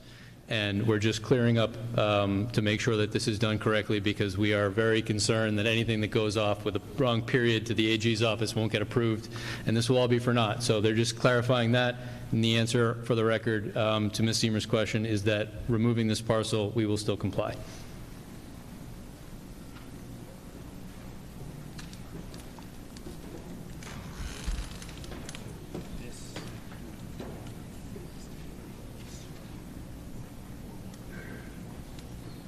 What's that fellow's name who offered the petition? Do you know him?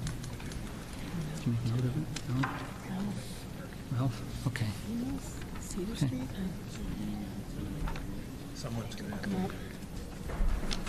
Are we all set with this fellow's motion? Yes. Okay. Further discussion on the gentleman's motion to amend? Yes, sir.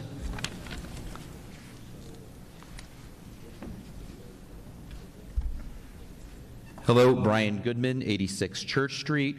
Couple quick questions, just clarifying. I know we just went over this, but removing the parcel will still keep us in compliance with the MBTA zoning? Yes, that's what we're told. Brian, I'm sorry, I don't remember your last name. I don't want to be disrespectful. Clancy. Mr. Clancy, yeah. Clancy? Yes. Okay, Mr. Clancy, does the MBTA requirements require the zoning overlay to be in an undeveloped lots, or can it be an overlay on currently developed lots for redevelopment? Okay, cool. And also, once we are in compliance, is it possible to, at further town meetings down the road, extend the overlay into other districts in town? Come on up if you can, Brian, so the folks Yeah. at home can hear the response. And that's my only other question, by the way. Thank you. That's all right. I'll sit down. Yeah. You don't have to hurry.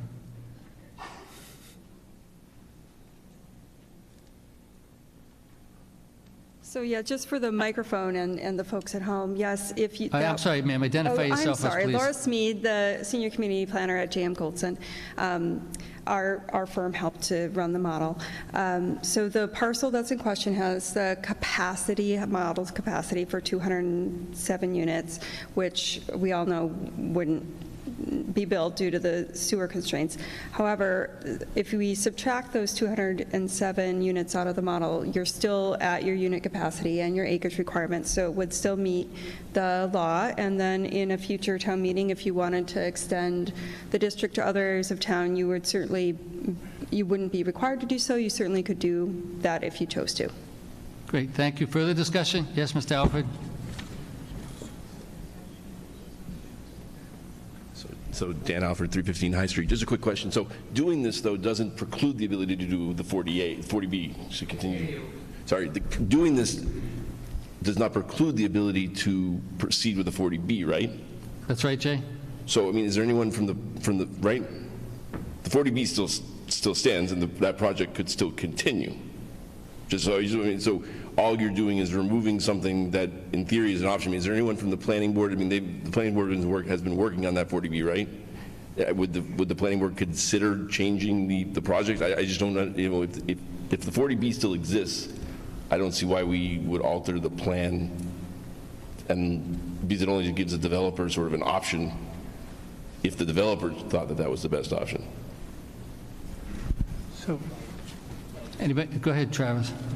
So and the gentleman who brought up the question, because I spoke with him earlier today, and the neighbors. So the neighbors had gone through, as abutters, the 40B process with the planning board. And I don't want to, I'm going to speak for the gentleman and then have him speak correct me if I'm speaking wrong. The concern, it seems to be, is they don't want the current 40B that's underway to now go back to the drawing board and potentially have a larger impact, which may be allowable under 3A. They would prefer the existing 40B that was previously approved to move forward as previously approved. So that is, I believe, the concern, and that can still move forward by removing it from this process The rest of the parcels and the sub-districts could move forward and have options for the private sector to build on. But your question is correct. Even if the parcel was not removed, the developer could still proceed with the 40B. But by leaving it included, the developer could say never mind to their previously approved 40B and go in a different direction, which is what I believe is the intent of the motion, to stop that from happening. Okay. Further discussion? Thank you for that, Travis. You're going to correct him, Tina? No, go right ahead. No, I try not to correct the town Go administrator. ahead. Well, he's not the town manager yet. So go right ahead. In the effort to dot our i's and cross our t's, to do this once and to do this right, we're going to make one more correction to the motion as it reads in the... No, we're dealing with the motion to amend that's before the floor now. Oh, you want this for now? Okay, so he can correct me, I just don't correct him. Okay, thank you.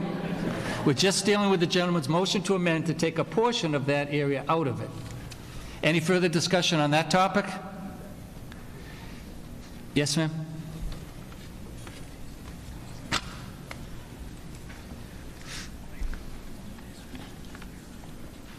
Sorry, Lisa Brown, 145 Hollis Street.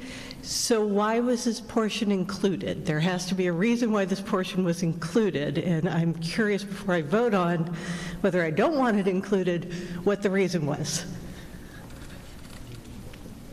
Go ahead, Tina, if you like. So we held public forums, there was a survey, this was the feedback we got from the public. So this is what we're presenting to town meeting. The feedback we received, so we did our modeling, these were the districts that were identified, we presented this to the community, we got feedback, and we're bringing it to town meeting. That's thing one. Thing two is, this is about risk as well as it is about what's good for Holliston. So we are presenting overlay districts here to comply with MBTA 3A. That gives us the best opportunity to, once town meeting approves and it goes to the state for their final approval, we get that final check mark that we are in compliance. This lowers the risk that we have any issues. So we are presenting the best option to have the least risk when we send it up to the state for their final approval. So two things. We're taking the feedback we received for the districts as commented on by the public and bringing that to town meeting. And we're presenting to town meeting something that the working group, through our consultant and the town planner, felt was the best approach to present the lowest risk to the town so that we would be in compliance when we submitted. Thank you. Further discussion? Seeing none, we'll move to a vote. We'll go voting on the motion to amend, and I'll read it so that there's no misunderstanding here, because we did make a friendly amendment to it. Move to amend Article 9 by removing map 14, block 3, lots 154A through Z from subdistrict 1 as presented in section V-1, parens 2, close parens, and in the map entitled Town of Holliston, MBTA subdistricts location, prepared by J.M. Goldson, dated August 2024. This requires a majority vote. We'll try a voice vote and proceed in that fashion first. All those in favor say aye. Aye. Those opposed? Aye. Can we accept that, Jay? I rule that it pass. It's your call. Okay, the ayes have it. So that amendment is, we now return to the main motion as amended by removing that section. Tina, did you want to be heard on a motion to amend the main motion now? Yeah, 1 minute, please. Okay. No recess. We're pushing forward. We're committed to one night town meeting. At least I am. I don't know. No, I work for free at night.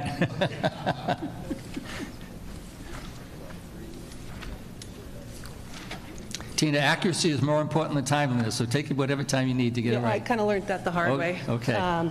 Okay, so what we're going to do is amend the original motion, please, and thank you, here for Section V1 MBTA Communities Multifamily Overlay District, subsection B, subsection A,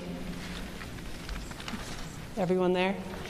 To read Subdistrict 1, Map 14, Block 4, Parcels 4.1, adding Block 3, 154A through as stated. So the amendment is to add Block 3 prior to 154A, and again, subsection A, where it says Subdistrict 1. To amend A through Z instead of A through S. And to amend further A through Z instead of A through S. Wayne, do you have that in writing for us? Have that?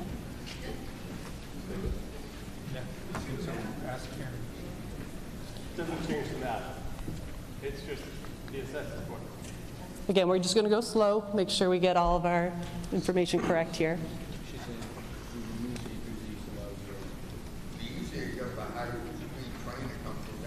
Oh.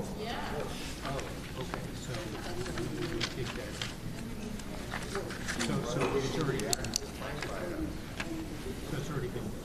been deleted. By removing. Yeah, that's right.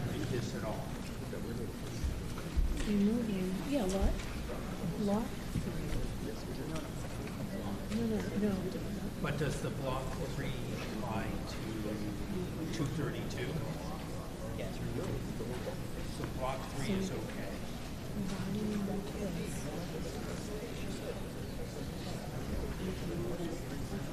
We still need block 3.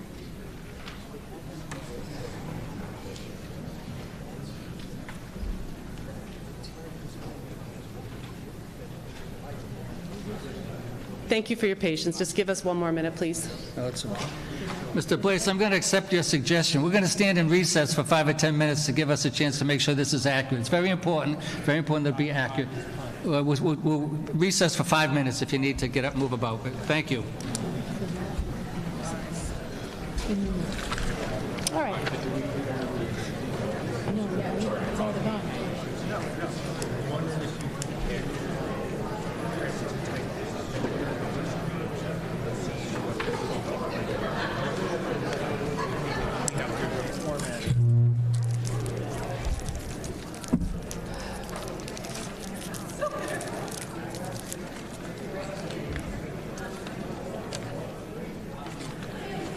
Okay.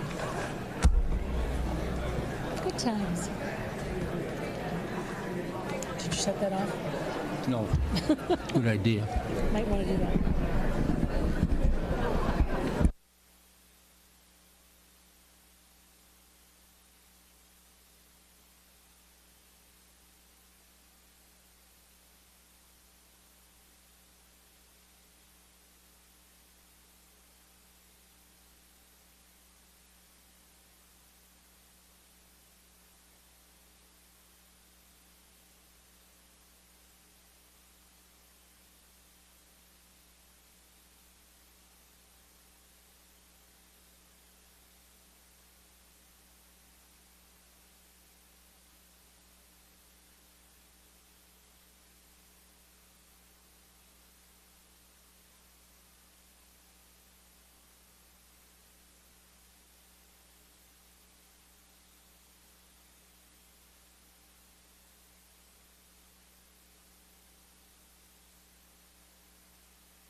amendment all set, ready to go.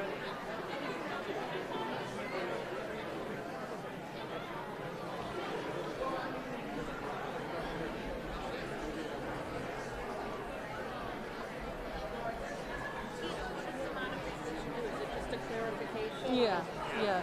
Well, number Okay, folks, if I can ask you to take your seats, I think we're ready to go. You have the motion to amend, Jay? Yeah. Has Jay approved it?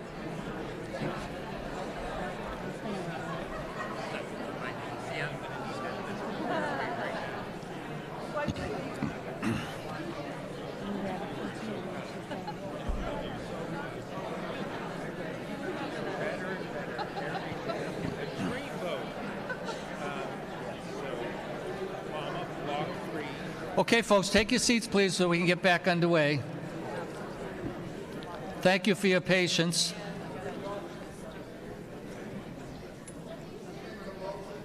Not yet. No, I will not entertain that. All right, Tina, do you have a motion to amend you want the town meeting to consider? Yeah, I mean. Okay, let me have it, please, verbally. All right, is this on? Okay. Thank you again for your patience. I believe we have this right. I have the full confidence of everyone to my left here.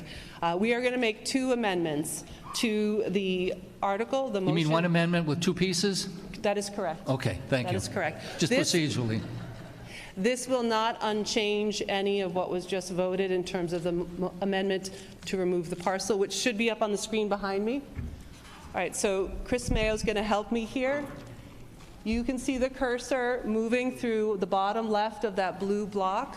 I hope you can see the fainter line on the inside of that blue block showing you the parcel boundary. That is what is being removed by the prior amendment, okay?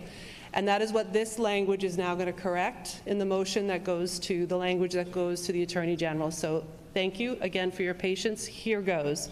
In section V1 MBTA Communities Multifamily Overlay District, under subsection Establishment and Applicability, B, it will be 76 acres. In removing this parcel, we drop it from 88 acres as listed, and it is now 76 acres. We then continue to subsection A, Subdistrict 1, Map 14, Block 4, Parcel 4.1, Block 3, Parcel 232, Map 14, Block 4, Parcel 1. That is the amended language, and that should reflect what was up on the map as the remaining parcels in that blue square.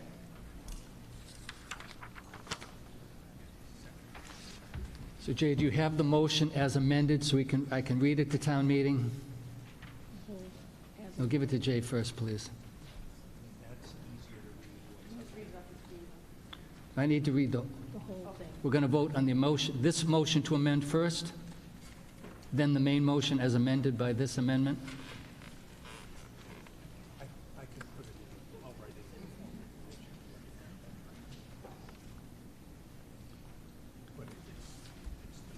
We have the motion that's been presented to town meeting. It has been amended to delete that portion of the locus that the gentleman identified. That becomes the main motion.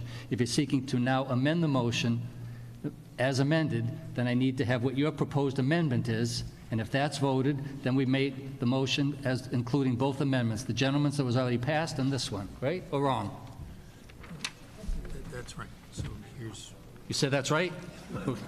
Go ahead. Yeah, so there's one part, the first part she read. Yeah, but the motion that I suggested earlier had no mention of acreage. You're talking about changes in the article. In the language. In the language of the article, right? Right, so the motion to amend by changing 88 Okay. acres to 76 acres. All right. In subsection 51B, and to amend the language for subdistrict 1 such that it reads map 14, block 4, parcel 4.1, comma, block 3, parcel 232, comma, map 14. You're content with it? I am. Okay. I'm going to have Mr. Talman read the motion so there's no misunderstanding between he and I and the select board, okay? This is going to be a motion to amend The language is technical. I think it's reflecting what the gentleman's motion was to further more accurately define what the locus will presently consist of. So I'm going to ask Mr. Tallerman to give you the motion to amend. If there's a second to that, we'll vote that, and we will then proceed to a vote on the main motion as amended by the gentleman's amendment and by this amendment if it's voted. Okay? Jay, if you can, give town meeting the motion to amend the report is presently advancing. So the motion to amend is in two parts. So it would be move to amend section B, first sentence, by changing 88 acres to 76 acres. And second, by changing the language for sub-district 1 under section B to map 14, comma, block 4, comma, parcel 4.1, comma, block 3, parcel 232, comma, map 14, comma, block 4, comma, parcel 1. And that would be the new language for that definition of sub-district 1. Okay, thank you. Is there a second? Second. And do I understand correctly for town meeting's benefit that the effect of this is to take from the underlying article the gentleman's motion to amend and to correct one or more particular references in the article to accurately describe what town meeting is being asked to vote on? Correct. By way of explanation, it removes the acreage and the identification for the parcels that were part of the amendment, and it adds the word block 3 in sub-district 1, which was missing before. Got it. Okay, thank you.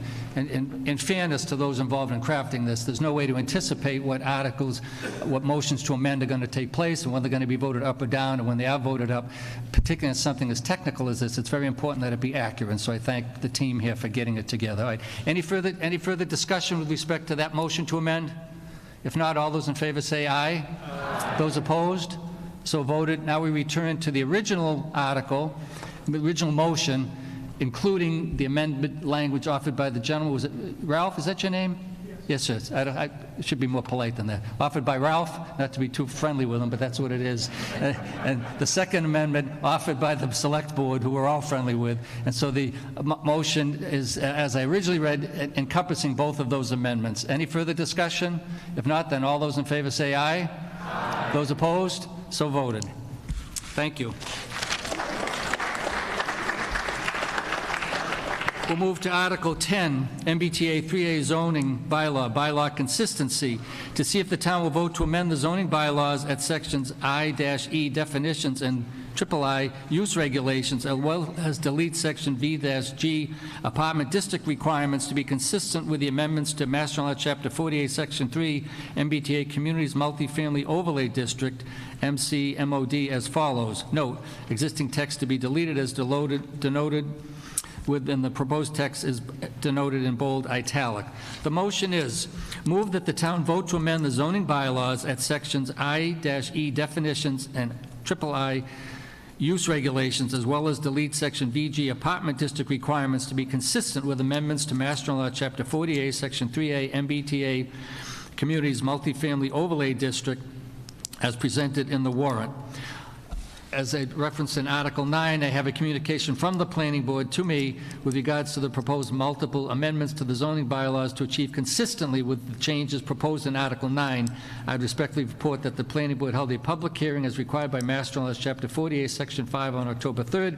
The members voted 5-0 to recommend support for the proposed article as printed in the warrant. Jason Santos, Chairman. Jay, could you give the town meeting an explanation with respect to what this housekeeping article is intended to do?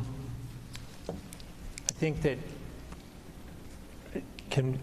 I can be heard. Okay, so again, Jay Tallerman, my understanding, and the town planner Karen Sherman can correct me if I'm abbreviating it too much, is that with the prior bylaw, we passed the main portions of the MBTA bylaw, and now there are other components of the bylaw that have to be amended to accommodate it, not further substantive changes around the MBTA bylaw, but just to make the rest of the zoning bylaw consistent with what you just passed. Thank you. More housekeeping. Can I ask for a second? Do you have a second to the motion? Second. Any discussion? Seeing none, all those in favor say aye. Those opposed, so voted. Article 11, zoning bylaw accessory dwelling units. To see if the town will vote to amend the zoning bylaws at section I-E definitions, III use regulations, VA accessory buildings and structures, and V-GA accessory family dwelling unit to reflect amendments to Mass General Law, Chapter 40A, Sections 1A and 3, parens the 2024 Affordable Homes Act regarding accessory dwelling unit. Note, existing text to be deleted is denoted with a strike-through, and the proposed text is denoted in italic in the article itself. The motion is as follows. Move that the town vote to amend the zoning bylaws at sections I-E definitions, III use regulations, V-A accessory buildings and structures, and V-GA accessory family dwelling unit to reflect amendments to the Mass General Law, Chapter 48, Sections 1A and 3, parens the Affordable Homes Act regarding accessory dwelling units presented in the warrant. Is there a second? I note that the planning board communicated with me regarding this article, indicating that with regard to the proposed amendments to the zoning bylaws prepared in response to the Affordable Homes Act with regard to accessory dwelling units, I would respectfully report that the planning board held a public hearing as required by Mass General Law, Chapter 48, Section 5, on September 19th and October 3rd. The members voted 5 in favor, 0 opposed, to recommend support of the proposed article as printed in the warrant. It's open for discussion. Any discussion? Seeing none, all those in favor say aye. Aye. Those opposed, so voted. Article 12, zoning bylaws, sections 4-G penalties, sponsored by the planning board. To see if the town will vote to amend the zoning bylaws at section 6, VI-G penalty to allow for a maximum fine allowed by Mass General Law, Chapter 40, Section 21, for both criminal and non-criminal enforcement actions, and to eliminate a written warning process for non-residential violations as follows. The motion is, move that the town vote to amend zoning bylaws at section VI-G penalty to allow for a maximum fine allowed by Mass General Law, Chapter 40, Section 21, for both civil for both criminal and non-criminal enforcement actions, and to eliminate a written warning process for non-residential violations as presented in the warrant. With respect to this article, I also have a letter from the planning board to me dated October 18th indicating that with respect to this proposed amendment, we respectfully report that the planning board held a public hearing as required by Mass General Law, Chapter 48, Section 5 on September 19th and October 3rd. The members voted 5 in favor, 0 opposed, to recommend support of the proposed article as printed. Is there a second? Second. Any discussion? Seeing none, all those in favor say aye. Oh, I'm sorry, I didn't, my eyes fail me. Oh, praise the Lord, I thought we'd get through a whole meeting, Ken, without it. Welcome, Mr. Shader. Can't get rid of me, okay? Welcome, Mr. Shader. Yes, it's Dr. Shader to you. Doctor, excuse me, that's right. I just had a quick question, which is, and by the way, Ken Shader, 676 Fifth Street. The way the article is phrased, it says, and to eliminate a written warning process for non-residential violations. But then I see in what's proposed, it says first offense, written warning. Second and subsequent offense, $300, and I see no reference to a non-resident doesn't have to do this. So can you explain why it says the warning process, eliminate the warning process when it says there's a warning right in what's proposed? Anybody from the planning board can help us with that? The sponsors of the article.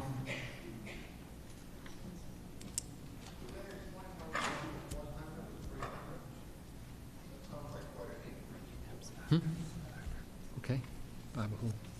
Oh. She on the planning board? Yeah. Thank you. Thank you for stepping forward, Ms. Peaty. Barbara Peaty, 166 Union Street. I'm going to believe that's a typo because we are issuing a warning followed by a second. For a first offense, you get the warning. Any second or third offense is for $300, and that is a state mandated top. And while we only have a few egregious companies here in town who don't comply with the zoning laws, which is the reason for this bylaw change, is to give the building inspector the tools to force compliance to the bylaws. So I guess we change that, Karen, to eliminate the written warning process. Well, the process, I'm sorry, Ken, is the process down here is what's eliminated. The warning is still being issued. Right, okay, so there's, This you don't need to change anything then. Yeah, right. All I was saying was that it mentioned this non-resident violation, no Right, warning. and when I wasn't look consistent down with and what I was say, written. well, wait a minute, it's not a typo. This is what we're eliminating for the existing bylaw. Right, so you're eliminating language related to the written warning. but Right. The warning itself still pertains, I'm fine. Right. That's good. Thanks. Are you content, Ken? Yep. Thank you. Thank you, Ms. Peety. Further discussion? If not, all those, this requires a two-third vote, I note here, so we'll see how close we are to unanimous. All those in favor say aye. Those opposed? So voted. That's unanimous. Article 13, Sewer Commission adoption of Mass General Law, Chapter 40N, Section 80 and 83, to see if the town will vote to adopt the provisions of Mass General Law, Chapter 40N, Model Water and Sewer Commission, Chapter 80, Betterments, and Chapter 83, Sewers, Drains, and Sidewalks, for the purpose of establishing a sewer commission and a municipal sewer system to take any action relative thereto. The motion is moved that the town accept and adopt the provisions of Mass General Law, Chapter 40N, Model Water and Sewer Commission, Chapter 80, Betterments, and Chapter 83, Sewers, Drains, and Sidewalks, for the purpose of establishing a sewer commission and a municipal sewer system. Mr. Hearn, did you want to be, is there a second? Did you want to be heard, Travis? Thank you, Mr. Moderator. Sure. I'll be quick. I know That's we okay. lost some time previously. okay. Chris, if you could pull up my prepared slides here. These are going to be relatively brief. You can go to the next slide, Chris. So this was the slide that, that the chair of the board put up in the original presentation. So I just want to be very clear with what we're doing tonight and what we're not doing tonight. So what's being asked is, as the town has gone through a feasibility study on potentially utilizing an existing wastewater treatment plant on Linden Street that services the Woodland School complex, is to look at, which we used federal ARPA dollars to do a feasibility study for. We've invested in the facility. It's been active for 20 years. We want it to be active for the next 20 years. We've also looked at, can it take wastewater flow from additional areas, specifically looking at the downtown or village commercial district area. So this map is a rendering of what could be conceivably included in a district that would take the wastewater flow and send it.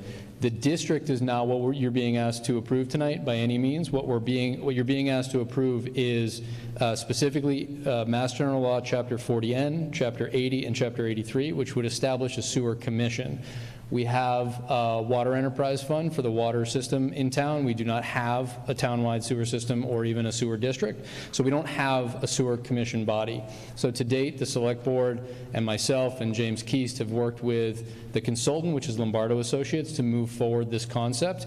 And in September of 2024, we actually did receive an approval from Mass DEP on our scope of work, which is essentially the concept of taking private wastewater flow and sending it to the existing wastewater treatment plant.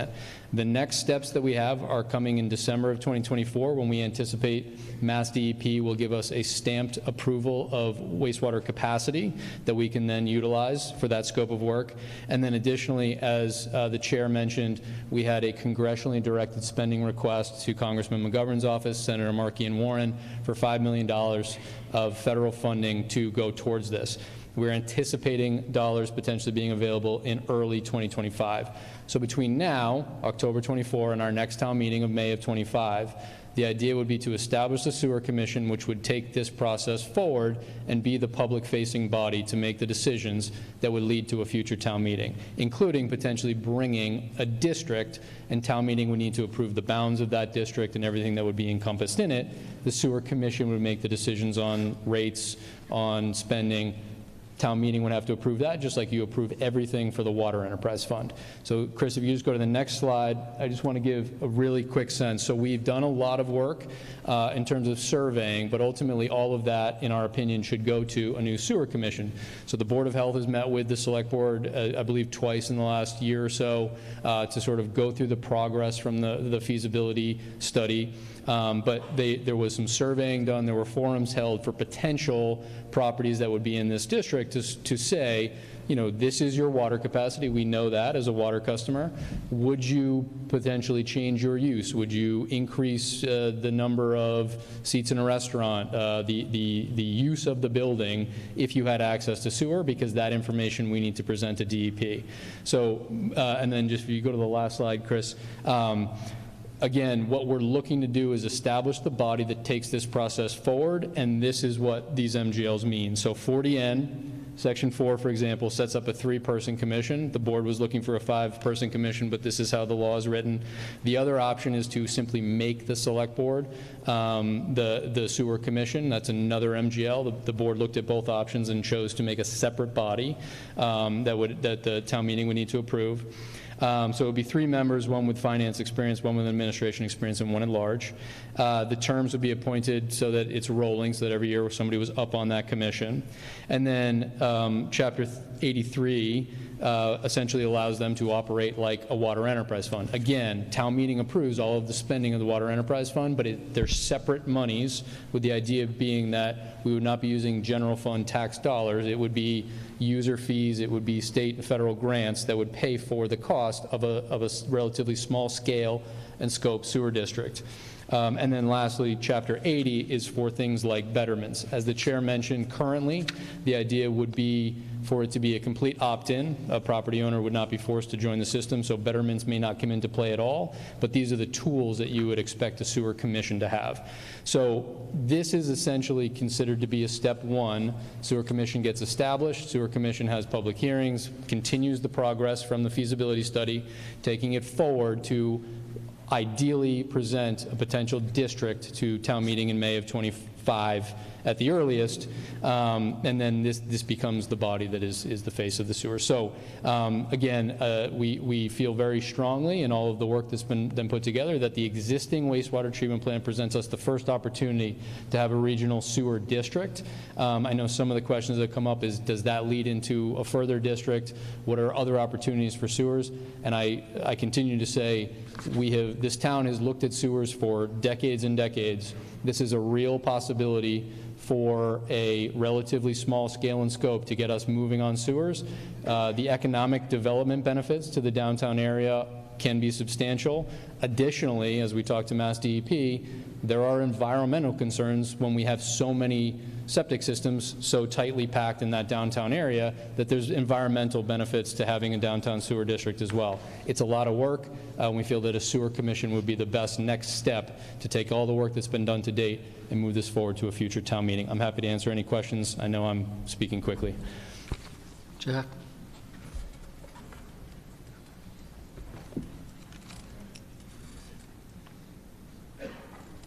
I do feel old tonight when I hear sewer. Jack Blaze, 25 Mitchell Road. you. I feel old when I hear sewers because we presented sewers to town meeting, Mr. Mayor. Do you remember the year we brought that up? Oh, too old to remember. Oh, and it started out, oh, we need sewers, we need sewers. It's only going to cost $40 million. We approve it. Oh, we made a mistake. It's only going to cost $70 million. The town meeting voted it down, and we end up spending millions in consultant engineering fees for nothing. So I certainly hope we do some due homework before we bring up sewers again, if it's not prudent to the taxpayers. We do not have a blank check for the town of Holliston to say, that's a great idea. It's only going to cost the average taxpayer $200 a year, only $500. We have to be prudent because we've been down this road before. So if you do your homework as a newcomer in town, not being condescending, we've gone through this nightmare. Thank you. Further discussion? Seeing none, all those in favor say aye. Those opposed? So voted. Article 14, Computer-Assisted Mass Appraisal Camera System, sponsored by the Board of Assessors, to see if the town will vote to raise and appropriate a transfer from available funds a sum of money for the replacement of the assessing department's computer-assisted mass appraisal system or take any action relative thereto. The motion is moved that the town vote to appropriate $115,000 from free cash for the purpose stated in the article. Is there a second?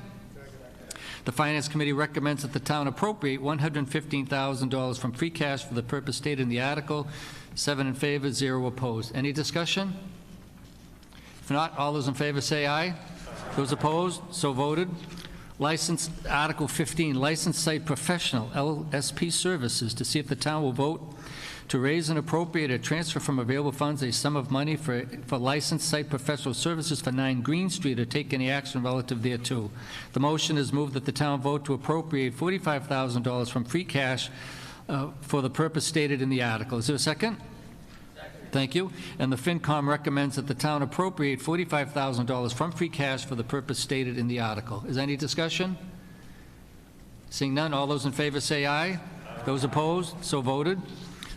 Article 16, Stormwater Management and Engineering, MS4, to see if the town will vote to raise and appropriate or transfer from available funds a sum of money for engineering, consulting, or construction services related to compliance with the EPA and Mass DEP Municipal Stormwater Management System Regulations, MS4, or take any action relative thereto. The motion is moved that the town vote to appropriate $130,000 from free cash for the purpose stated in the article. Is there a second? Thank you. The FinCom recommends that the town appropriate $130,000 from free cash for the purpose stated in the article. Any discussion? Seeing none, all those in favor say aye. Those opposed, so voted. Article 17, Houghton Pond Dam Design Engineering, to see if the town will vote to raise and appropriate or transfer from available funds a sum of money for engineering, consulting, or matching funds for state or federal grants related to the rehabilitation of the Houghton Pond Dam, or take any action relative thereto. The motion is moved that the town vote to appropriate $90,000 from free cash for the purpose stated in the article. Is there a second? The Finance Committee recommends that the town appropriate $90,000 from free cash for the purpose stated in the article. 7 in favor, 0 opposed. Any discussion? Seeing none, all those in favor say aye. Those opposed, so voted. Climate Action Plan, to see if the town will vote to raise and appropriate or transfer from available funds a sum of money for engineering or consulting related to the development of a climate action plan or take any action relative thereto. The motion is moved that the town vote to appropriate $60,000 from free cash for the purpose stated in the article. Is there a second? Thank you. The FinCom recommends that the town appropriate $60,000 from free cash for the purpose stated in the article. 7 in favor, 0 opposed. Any discussion? Seeing none, all those in favor say aye.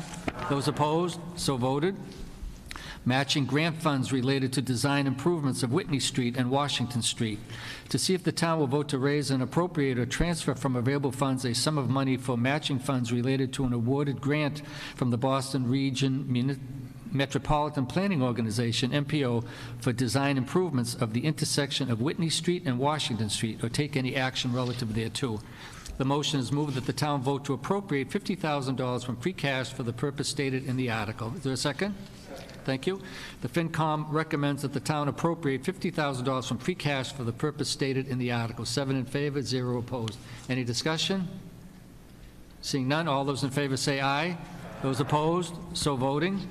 Non-voter speaking authorization at town meeting, to see if the town will vote to amend Article 1, Town Meetings Number 11 of the general bylaws by adding the sentence in bold italics. Length of speech, number 11, length of speeches.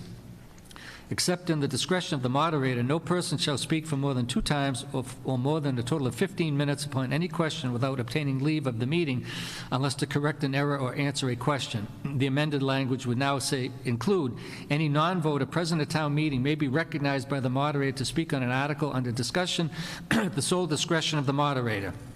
The motion is, and I'm not making the motion, but the motion is, I move that the town vote to amend the general bylaws regarding non-voter participation at town meeting as presented in the warrant. Is there a second? Any discussion? Yes, sir.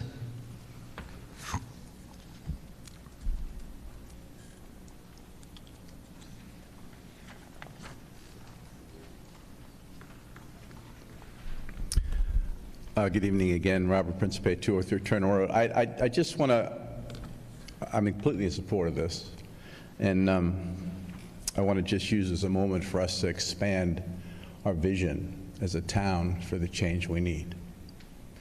So you're addressing your comments to this article? Yes, I am. Okay, go right ahead. I have, oh, I'm sorry. I actually have an amendment, a motion to amend. But I don't want to chill you. If you want to speak first, I just wanted to make sure you understood that you're to speak on this article I am. rather than on some topic of general interest. But go right Gotcha. ahead, sir. Thank you. Gotcha. Yep. I'm with you. So first of all, I want to appreciate all the folks that worked to get this to come to our consideration, and especially Pooja Gupta, who was instrumental in developing this and bringing it forward, et cetera. It's got enormous support from a wide array of people that are involved with the town, including State Representative James Arena DeRosa, who stated, and I'm reading from what he said in the town, Holliston Town News, there's some common sense piece. This is a common sense piece. People who live in town that pay taxes, that have kids to go to a school, should have a voice. All three of the select board members in the same article express absolute support for this, and including, if you read your notes for tonight in the select board comments, that the express purpose is to ensure that all residents of the town, regardless of voter status, may participate in some capacity during the legislative process and express thoughts and concerns, pose questions, et cetera. So it's interesting, though, that the state, because of regulations as they currently exist, see this, which is basically under the heading of home rule, as unconstitutional. And so that's based on legal counsel for the state, when they look and determine that the way it's under current written law in the Constitution, it's unconstitutional. So we have another example of how we have an opportunity at a local level to respond to a restriction that's antiquated. It's as simple as that. We need to change to expand our capacity to be as inclusive as we need to be to create these kinds of opportunities. And by the way, besides the personal consequences to our neighbors and our community members that can't speak in their own town, there's plenty of towns across the state, that have some form of this already happening. Arlington, Brookline, Somerville, Medway, Everett, Malden, Agawam, Auburn, Dedham, Plymouth, on, Reading, Falmouth, Billerica, Swampscott, et cetera. So these towns have vision beyond regulations. I think that's an important thing to bring before us. How can we seize an opportunity to expand our capacity to be more representative of who we are and more inclusive of who we are as we continue to expand our demographics across the country, including in the state, including Holliston. So I'm going to propose the following amendment. Motion to amend. I'm trying to get the language the way you're supposed to say it right. Motion to amend is it? Yeah. I hope I'm getting it right. Okay, so, and I have a copy of this. I can pass it up. So I think we can do more than just allow people to speak. We can use the opportunity to make the language that says we have a vision for what we want to be. So I'm going to propose this, that the town vote to amend the language of the town meeting of the general bylaws to add a stand-alone sentence, not under number 11, length of speeches, but it reads, any non-voter resident presented at town meeting may be recognized by the moderator to speak on the article under discussion if the language does not include the phrase at the sole discretion of the moderator. We are saying our own community members can speak, not the moderator. And that's no comment on the role of the moderator or certainly the individual. So stronger language from us. And that also that the town vote to amend the language of the town meeting of the general bylaws to direct the select board and town administrator to study alternative mechanisms to address the need to ensure effective and efficient voting at town meeting that does not segregate non-voter residents into a non-voter resident section in this room while the rest of us sit and vote. Somehow, to not create a section that further segregates individuals that are already segregated, because we can do better. So again, I want to offer these two potential three changes, that it's not under the length of speech piece, that's redundant. Secondly, that it doesn't say at the sole discretion of the moderator. And thirdly, we certainly support that our administrator and select board figure out ways to make it so that people don't have to sit in a segregated section. It just doesn't feel good. And I'm not even in it. So, that's my proposed. What do I do with these? Pass it right up here, sir. We'll send it, give it to the town council to look at it, please. Thank you. Thank you. Okay, is there a second to a motion to amend? Okay. That motion is under discussion. I'm sorry? Come right down.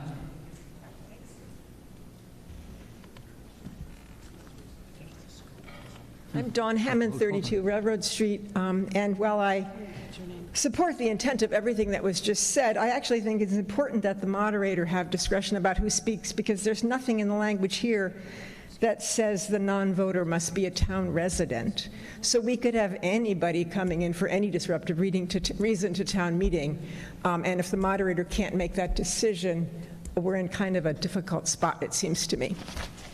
Okay, Jay, did you want to be heard on the motion to amend? Yes.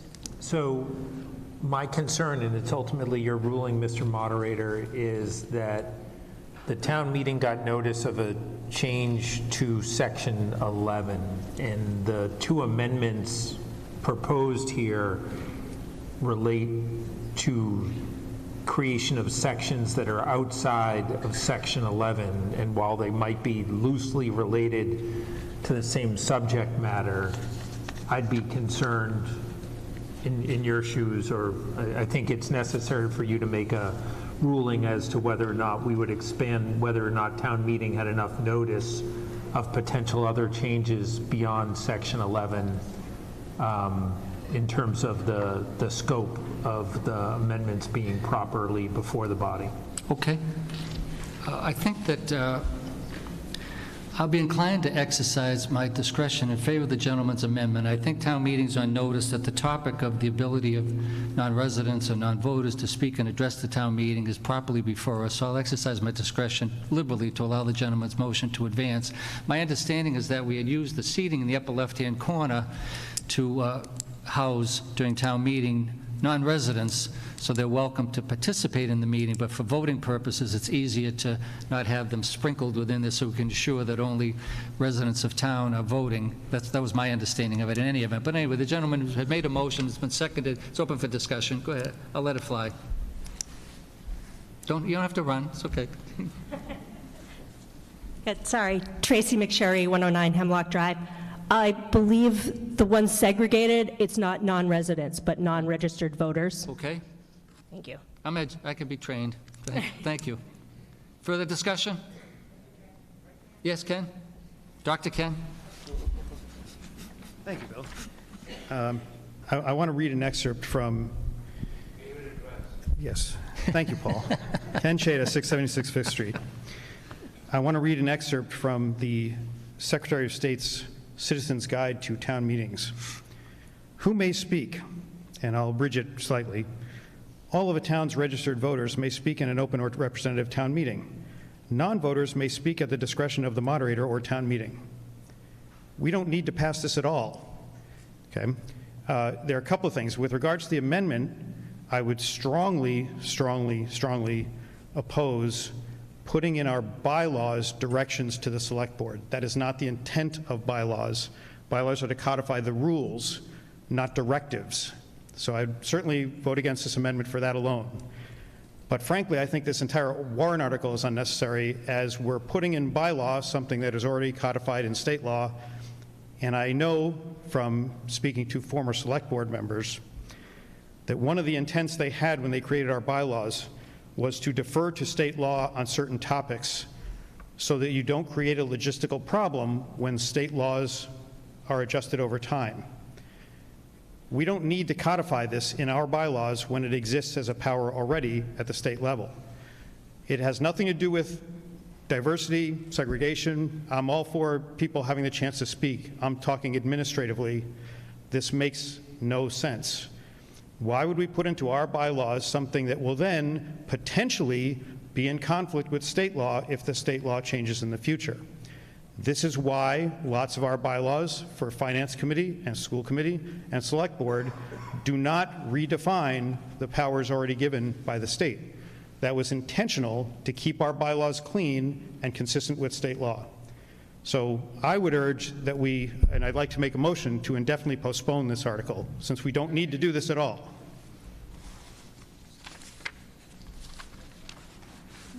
Is there a second? We already had a motion. Hold on a second.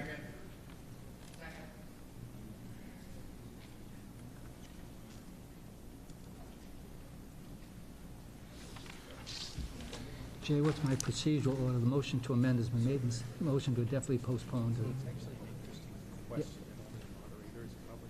Yeah.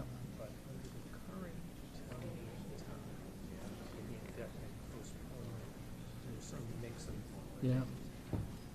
Takes priority over under. It would be just on the current motion, but a lot of moderators are finding to the whole ball of wax. Okay. The new version of the just because I drafted this Yeah. section, it could apply to everything. Okay. So it's really up to you Okay. whether or not you want to apply it. Okay. Do Got a it. two-step or one Yeah, step. I'm going to, after consulting with Jay, I'm going to treat the motion to indefinitely postpone as being applicable to the, not just the motion to amend, but to the entire article that we have before us, so the town meeting can have a sense right now to say that if they want to do that. So let's debate the, if we can, the motion to indefinitely postpone, which would have the effect of just defeating the article and the amendment. Yes, sir. If that fails, then we'll proceed to deal with the motion to amend and then proceed to the main motion subsequently. Mr. McLennan.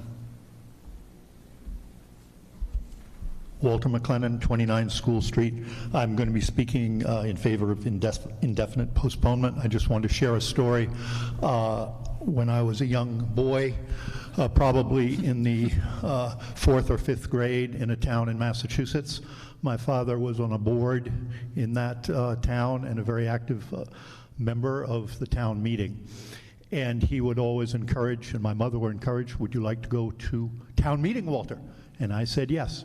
And so from about the 4th grade to the 8th grade, I, in this town, sat there. And so my question would be for this motion to amend, would I, sitting there? Well, the motion now is to indefinitely postpone, not to amend. You're debating the motion to indefinitely postpone. I'm Please. sorry, so I'm supporting indefinite postponement because I think there would be a confusion about young people who might be seated up there who would seek to be able to speak and seek to sit amongst all the members of the town meeting. Thank you. Thank you. Further discussion on the motion to indefinitely postpone? Yes?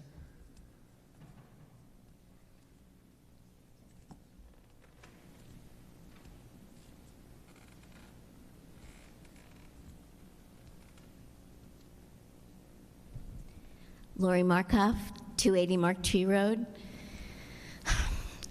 So, the point of what we're talking about here is for us to communicate our desire for people who live in our town but who are not able to vote because they are not citizens, to be able to sit among us and to have a voice in decisions that are made that affect their lives. So I know that this particular article does not specifically speak to all of that, but the proposed amendment makes what we would put in the article different from state law. So state law says that the moderator can decide who can speak if they're a non-voting citizen. What I think is being proposed is that we as a town say that a non-voting citizen can speak at our town meeting, and a non-voting citizen can sit next to us at our town meeting, and we can figure out some way to do the voting that makes it clear who has the right to vote and who doesn't. So if we accept the amendment, we're not just repeating what's codified in state law. We are making an article that says that non-voting residents can speak at our town meeting, and that feels like at least the first step toward being more inclusive. And some states are actually voting to allow non-voting residents to vote, and we may someday want to do that as well. But this would be the first step in being a more inclusive town. And it would not be the same as the state law if we accepted the amendment and took out the moderator, that it's at the moderator's discretion. Thank you. Travis, did you want to be heard?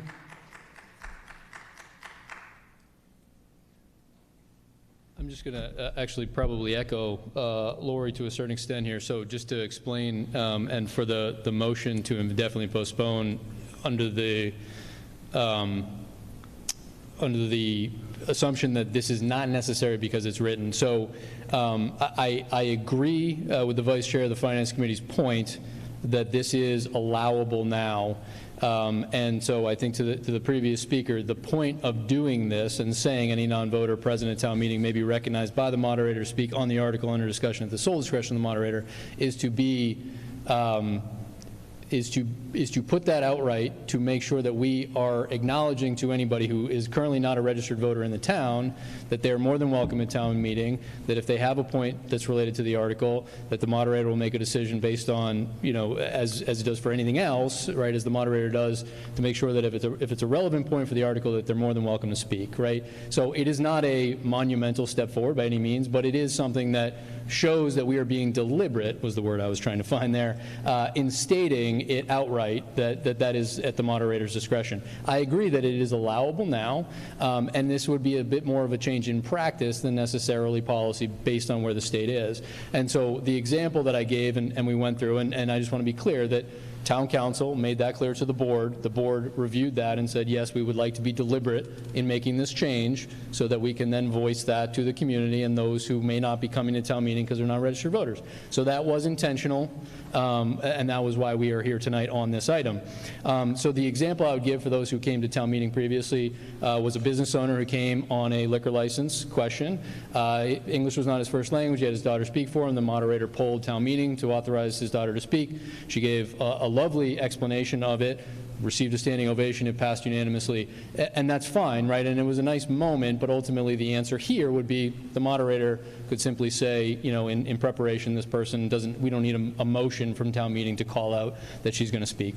It's not a monumental change again, but it is deliberate to point out that you are welcome to speak as long as it's to the question as the moderator normally does. So thank you. Jay, do you want to address the potential conflict between this local proposed bylaw change and the state law? Right. So I thought it would be important to address two legal issues that might relate to either indefinite postponement or not. The first is that there was a suggestion earlier that the current status of our bylaws is not compliant with state law or the state constitution. I could venture a guess as to the root of that, but it's untrue. The current status of our bylaws are that they are completely compliant, and that to the extent that someone might equate town meeting and what goes on at town meeting with some other precedent kind of regarding the public square, that is not a legal comparison. The second thing that I wanted to point out is, and it's not a value judgment on letting non-residents sit or speak or whatever, but if the non-registered voter, a resident non-registered voter, is that it becomes difficult legally for the town clerk's office from just a pure logistic standpoint to weigh in and determine the various categories. We have a list of registered voters. It can be difficult for them to amass the necessary information to say who's a resident but not a registered voter, and separate them from non-resident, non-registered voter. So is it possible? Yes, but in my experience working with other towns, performing those steps can be an additional burden on the town clerk's office, which doesn't make it a good idea or a bad idea. I'm just pointing out for the record that there's a legal aspect to that does make it logistically difficult. So just those two items I wanted to point out. Okay, I'm going to call on Mr. Principe to give him a chance to respond to the motion to indefinitely postpone, and then Dr. Shader can have another word on it.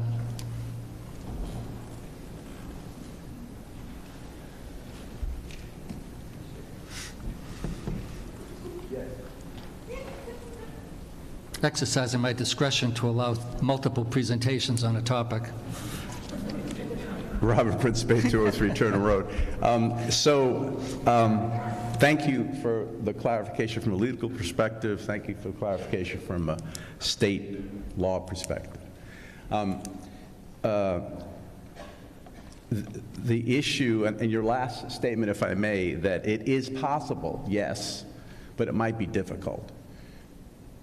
And that's part of change. So all I said at the last part was to examine. Okay, I guess I didn't put it in the right place. You know, bylaws and all. Sorry about that. But just to for us to say to these folks, hang out together and figure out how to make this happen. Because we need to. Put it where it belongs, but do it. And I really appreciate Lori Markoff saying that we as a town are saying, whatever the state says, okay? We as a town, like I said, I rattled off 15 different towns that are doing the same thing for the exact same reason. And Lori also pointed out the fact that in some of these towns, it's not just speaking, it's an ability for non-citizen residents to vote in municipal elections and to serve in elected positions. Oh my. How about that for inclusion? Okay? And some of these people live in town 15, 20 years. By the way, not to get too big with this is a huge problem nationally. South Asian, Indian from the country India are coming in as illegal, sorry the word, walking across the border in Canada and the southern border because it's a shorter process to become a migrant than it is to get a green card in this country now. A colleague of mine who is of the same descent told me that if he started today, it would probably take him 40 years. So this is a larger issue, okay? This is a larger issue. Let him finish. Okay? Go ahead. I'm sorry. Okay, to me, it's a larger context. Before us is the motion to definitely postpone. I think we understand your perspective. So I appreciate Travis saying we should say this, members of the community saying we should say this, regardless of what the state says. Thank you. Ken? I'll be very quick. I just wanted to clarify one thing. I'm still, of course, wanting to indefinitely postpone, but I'll read you another section of state law. No person shall address a town meeting without leave of the moderator, and all persons shall, at the request of the moderator, be silent. So Bill could tell me to shut up anytime. Never. So I just wanted to point out, that the language about the moderator having control, even though we don't need this at all, and I'm still for indefinite postponement, there is no situation where the moderator doesn't have discretion over voters and non-voters. So. All right, Damon, I'm going to give you the last word, then I'll entertain a motion. It's actually a question. A question? Well, that's right. Whatever you choose to say. If you do it from the podium so they can Sure. hear. Well, as a point of information, would it be possible to disentangle the motion to indefinitely postpone from the previous amendment to the original article? We're going to vote on the motion to indefinitely postpone first, and if that wins, if that prevails, that's the end of the debate. If it doesn't, then we go back to the motion to amend. Understood. Got it. Thanks. All right. Is there Motion, did I hear a motion to move the question? Yes. Is there a second to that? Yes. Okay. All those in favor of moving the question, say aye. Those opposed, so voted. All right, we'll move to the motion to indefinitely postpone. All those in favor say aye. Aye. Those opposed? No. No, that prevails, and the matter stands indefinitely postponed. Article 21, Goodwill Park renovation, sponsored by the CPC, to see if the town will vote to appropriate monies from Goodwill Park Preservation Fund annual revenues or available funds for improvements to Goodwill Park, specifically the installation of a prefabricated bathroom unit and repurposing the interior of the existing stone building for indoor recreation space, the demolition of the existing pavilion and stage area and garage, and construction of an addition, including a patio on the historic stone building in the footprint of the demolished pavilion and garage space, with all funds to be expended by October 2026, or take any action relative thereto. The motion is moved that the town vote to appropriate $1,700,000 from the Community Preservation Fund's general reserve to the purpose stated in the article. The Finance Committee recommends that the town appropriate $1,700,000 from the Community Preservation Act's general reserve for the purposes stated in the article. 7 in favor, 0 opposed. Did I get a second? No. Do I have a second? Second. Any discussion? Hearing none. All those in favor say aye. Aye. Those opposed, so voted. Open space acquisition regarding Adams Street, to see if the town will vote to transfer from available funds a sum of money for the purpose of acquiring that parcel of property known as 0 Adams Street, map 4, block 2, lot 54, or take any action relative thereto. Do I have the right, Travis, do I have the right description on that, Locus? Yes? Okay. The motion is moved that the town vote to appropriate $35,000 from the Open Space Acquisition Fund for the acquisition of space as presented in the article, and to authorize the Select Board to take any action to facilitate such transactions. Is there a second? The Finance Committee recommends that the town appropriate $35,000 from the Open Space Acquisition Fund for the purpose stated in the article. They voted 7 in favor, 0 opposed. Any discussion? Seeing none, all those in favor say aye. Oh, we need a second? No, I didn't want to rush it. I'm sorry. If there's a... Is there a second? I'm sorry. Is there a second for the motion? Yes, got it. Okay, go ahead. Yeah. Hi, Lixie Carey, 37 Green Street, and Chair of the Open Space Committee. I just want to tell you guys what you're voting on, so it'll take 2 seconds. Can you put the thing up, Chris? Thank you. So we have an opportunity to buy 4.64 acres of conservation land that's right in the middle of Adams Street, or right on the edge of Adams Street conservation land.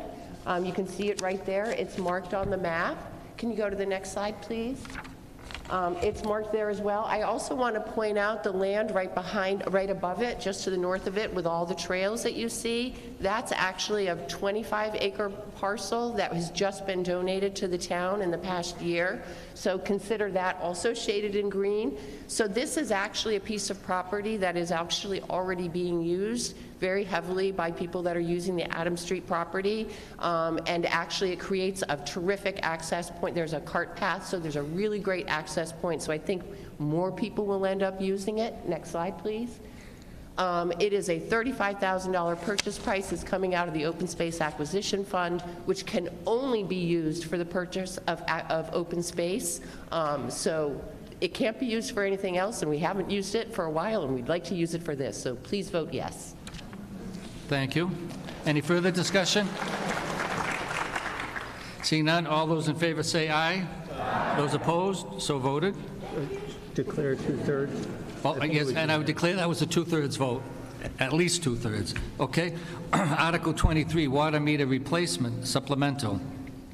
To see if the town will vote to raise and appropriate a transfer from available funds a sum of money for the replacement of water meters for all residential, commercial, industrial, or take any action relative thereto. Move that the town vote to appropriate $200,000 from the water meter fee account for the purpose stated in the article. Is there a second? The Finance Committee recommend that the town appropriate $200,000 from water meter replacement account for the purpose stated in the article. 7 in favor, 0 opposed. Any discussion? If not, Mr. Blaze?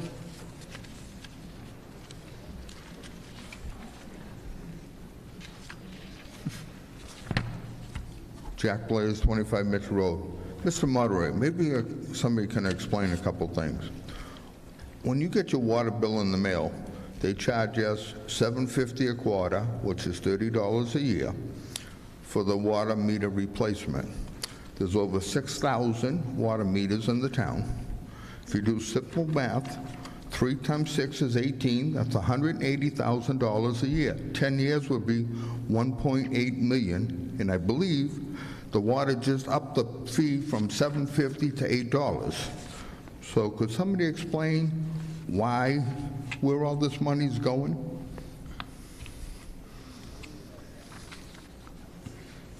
Mr. Ahern? Okay.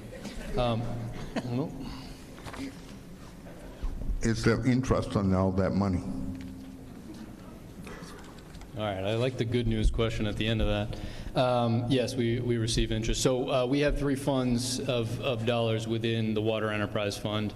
There is a water infrastructure fee, there is a water meter fee, and then there is all of the user rates to pay for the ongoing budget. So the budget for FY25 is approximately $3.3 million.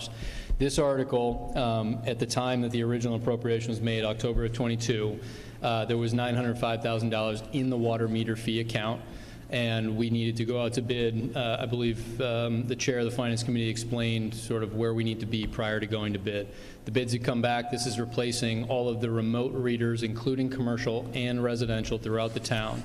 And so where we are right now in the discussion that we have with the Finance Committee for this article is the bids in, we need $1.1 million, just slightly over, to accomplish the replacement of the water meters, the remote readers especially. That gives us better information to be able to notify residents, especially if we see a spike. We can notify a property owner that they may need to look for a leak, et cetera. So there's a lot of good benefits to it. The reasoning behind the $750 per quarter and the building up at about $180,000 per year is the idea that we don't want to, and this is, again, the Finance Committee can speak to as well, the methodology is to pay for it over time so that the money is there in the water meter fee account to replace the meters on a cyclical basis. And so this is technology, right? Decades ago, these were meters that were on the side of the house and somebody would come and read them, and now they have electronic components and there's a little bit more of a cycle to replace them. So the idea behind the water meter fee is that the account builds up when they need to be replaced. Right now we're going through a full replacement because the technology has changed so drastically. The bids are in, the 1.1 is what we need, the 905 was available 2 years ago, and we're looking to get these replaced and then plan for the next cycle, just like any other technology that we replace over time.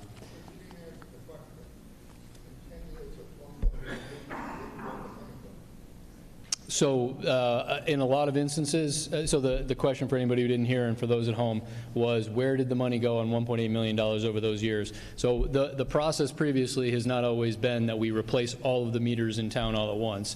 When meters were able to be replaced and meters were broken and we had a report from a resident or a commercial a business or industrial business, we would go out and replace those meters. So the water meter fee account could be used periodically over time. What this is doing is systematically replacing all of them, and then within that we're on a new technology because replacing the old ones is no longer viable. They're no longer the technology that should be used. So your question is a little bit of a change in how we're replacing them, which is to do it all at once, whereas previously we would do it as we went. Okay, thank you. Further discussion? Anything else? Seeing none, all those in favor say aye. Aye. Those opposed? So voted. And before we move to Article 24, I have just 2 brief comments. I want to, I know you heard this from me before, but it begs repetition. I want to thank Travis and Jay Talaman for the work they do in preparing the articles for us, the motions and the explanations that we have. There's a ton of work that goes into it, and it's done in a terrific fashion. I want to praise them for that. I deliver, as I say, I deliver the product here, but it's all put together for me, and I thank those town officials and Jay for the work that he's done. We had some potentially sticky articles here tonight, and they were drafted well. The second is, I did read some in the press somewhere, commentary that we were looking for a second night of this special town meeting, fall town meeting, and I take that as a professional challenge to my ability to help guide us through being able to do this in one night, and I don't take it lightly. So I hope effort to be efficient, that everybody who wanted to have a chance to talk did have a chance to talk and didn't feel that they were under pressure from me to get done by 10:30, even though the pressure may have been subliminal. All right, so we'll get to Article 24, and hopefully you won't make a liar out of me. Water main replacement, design, and construction.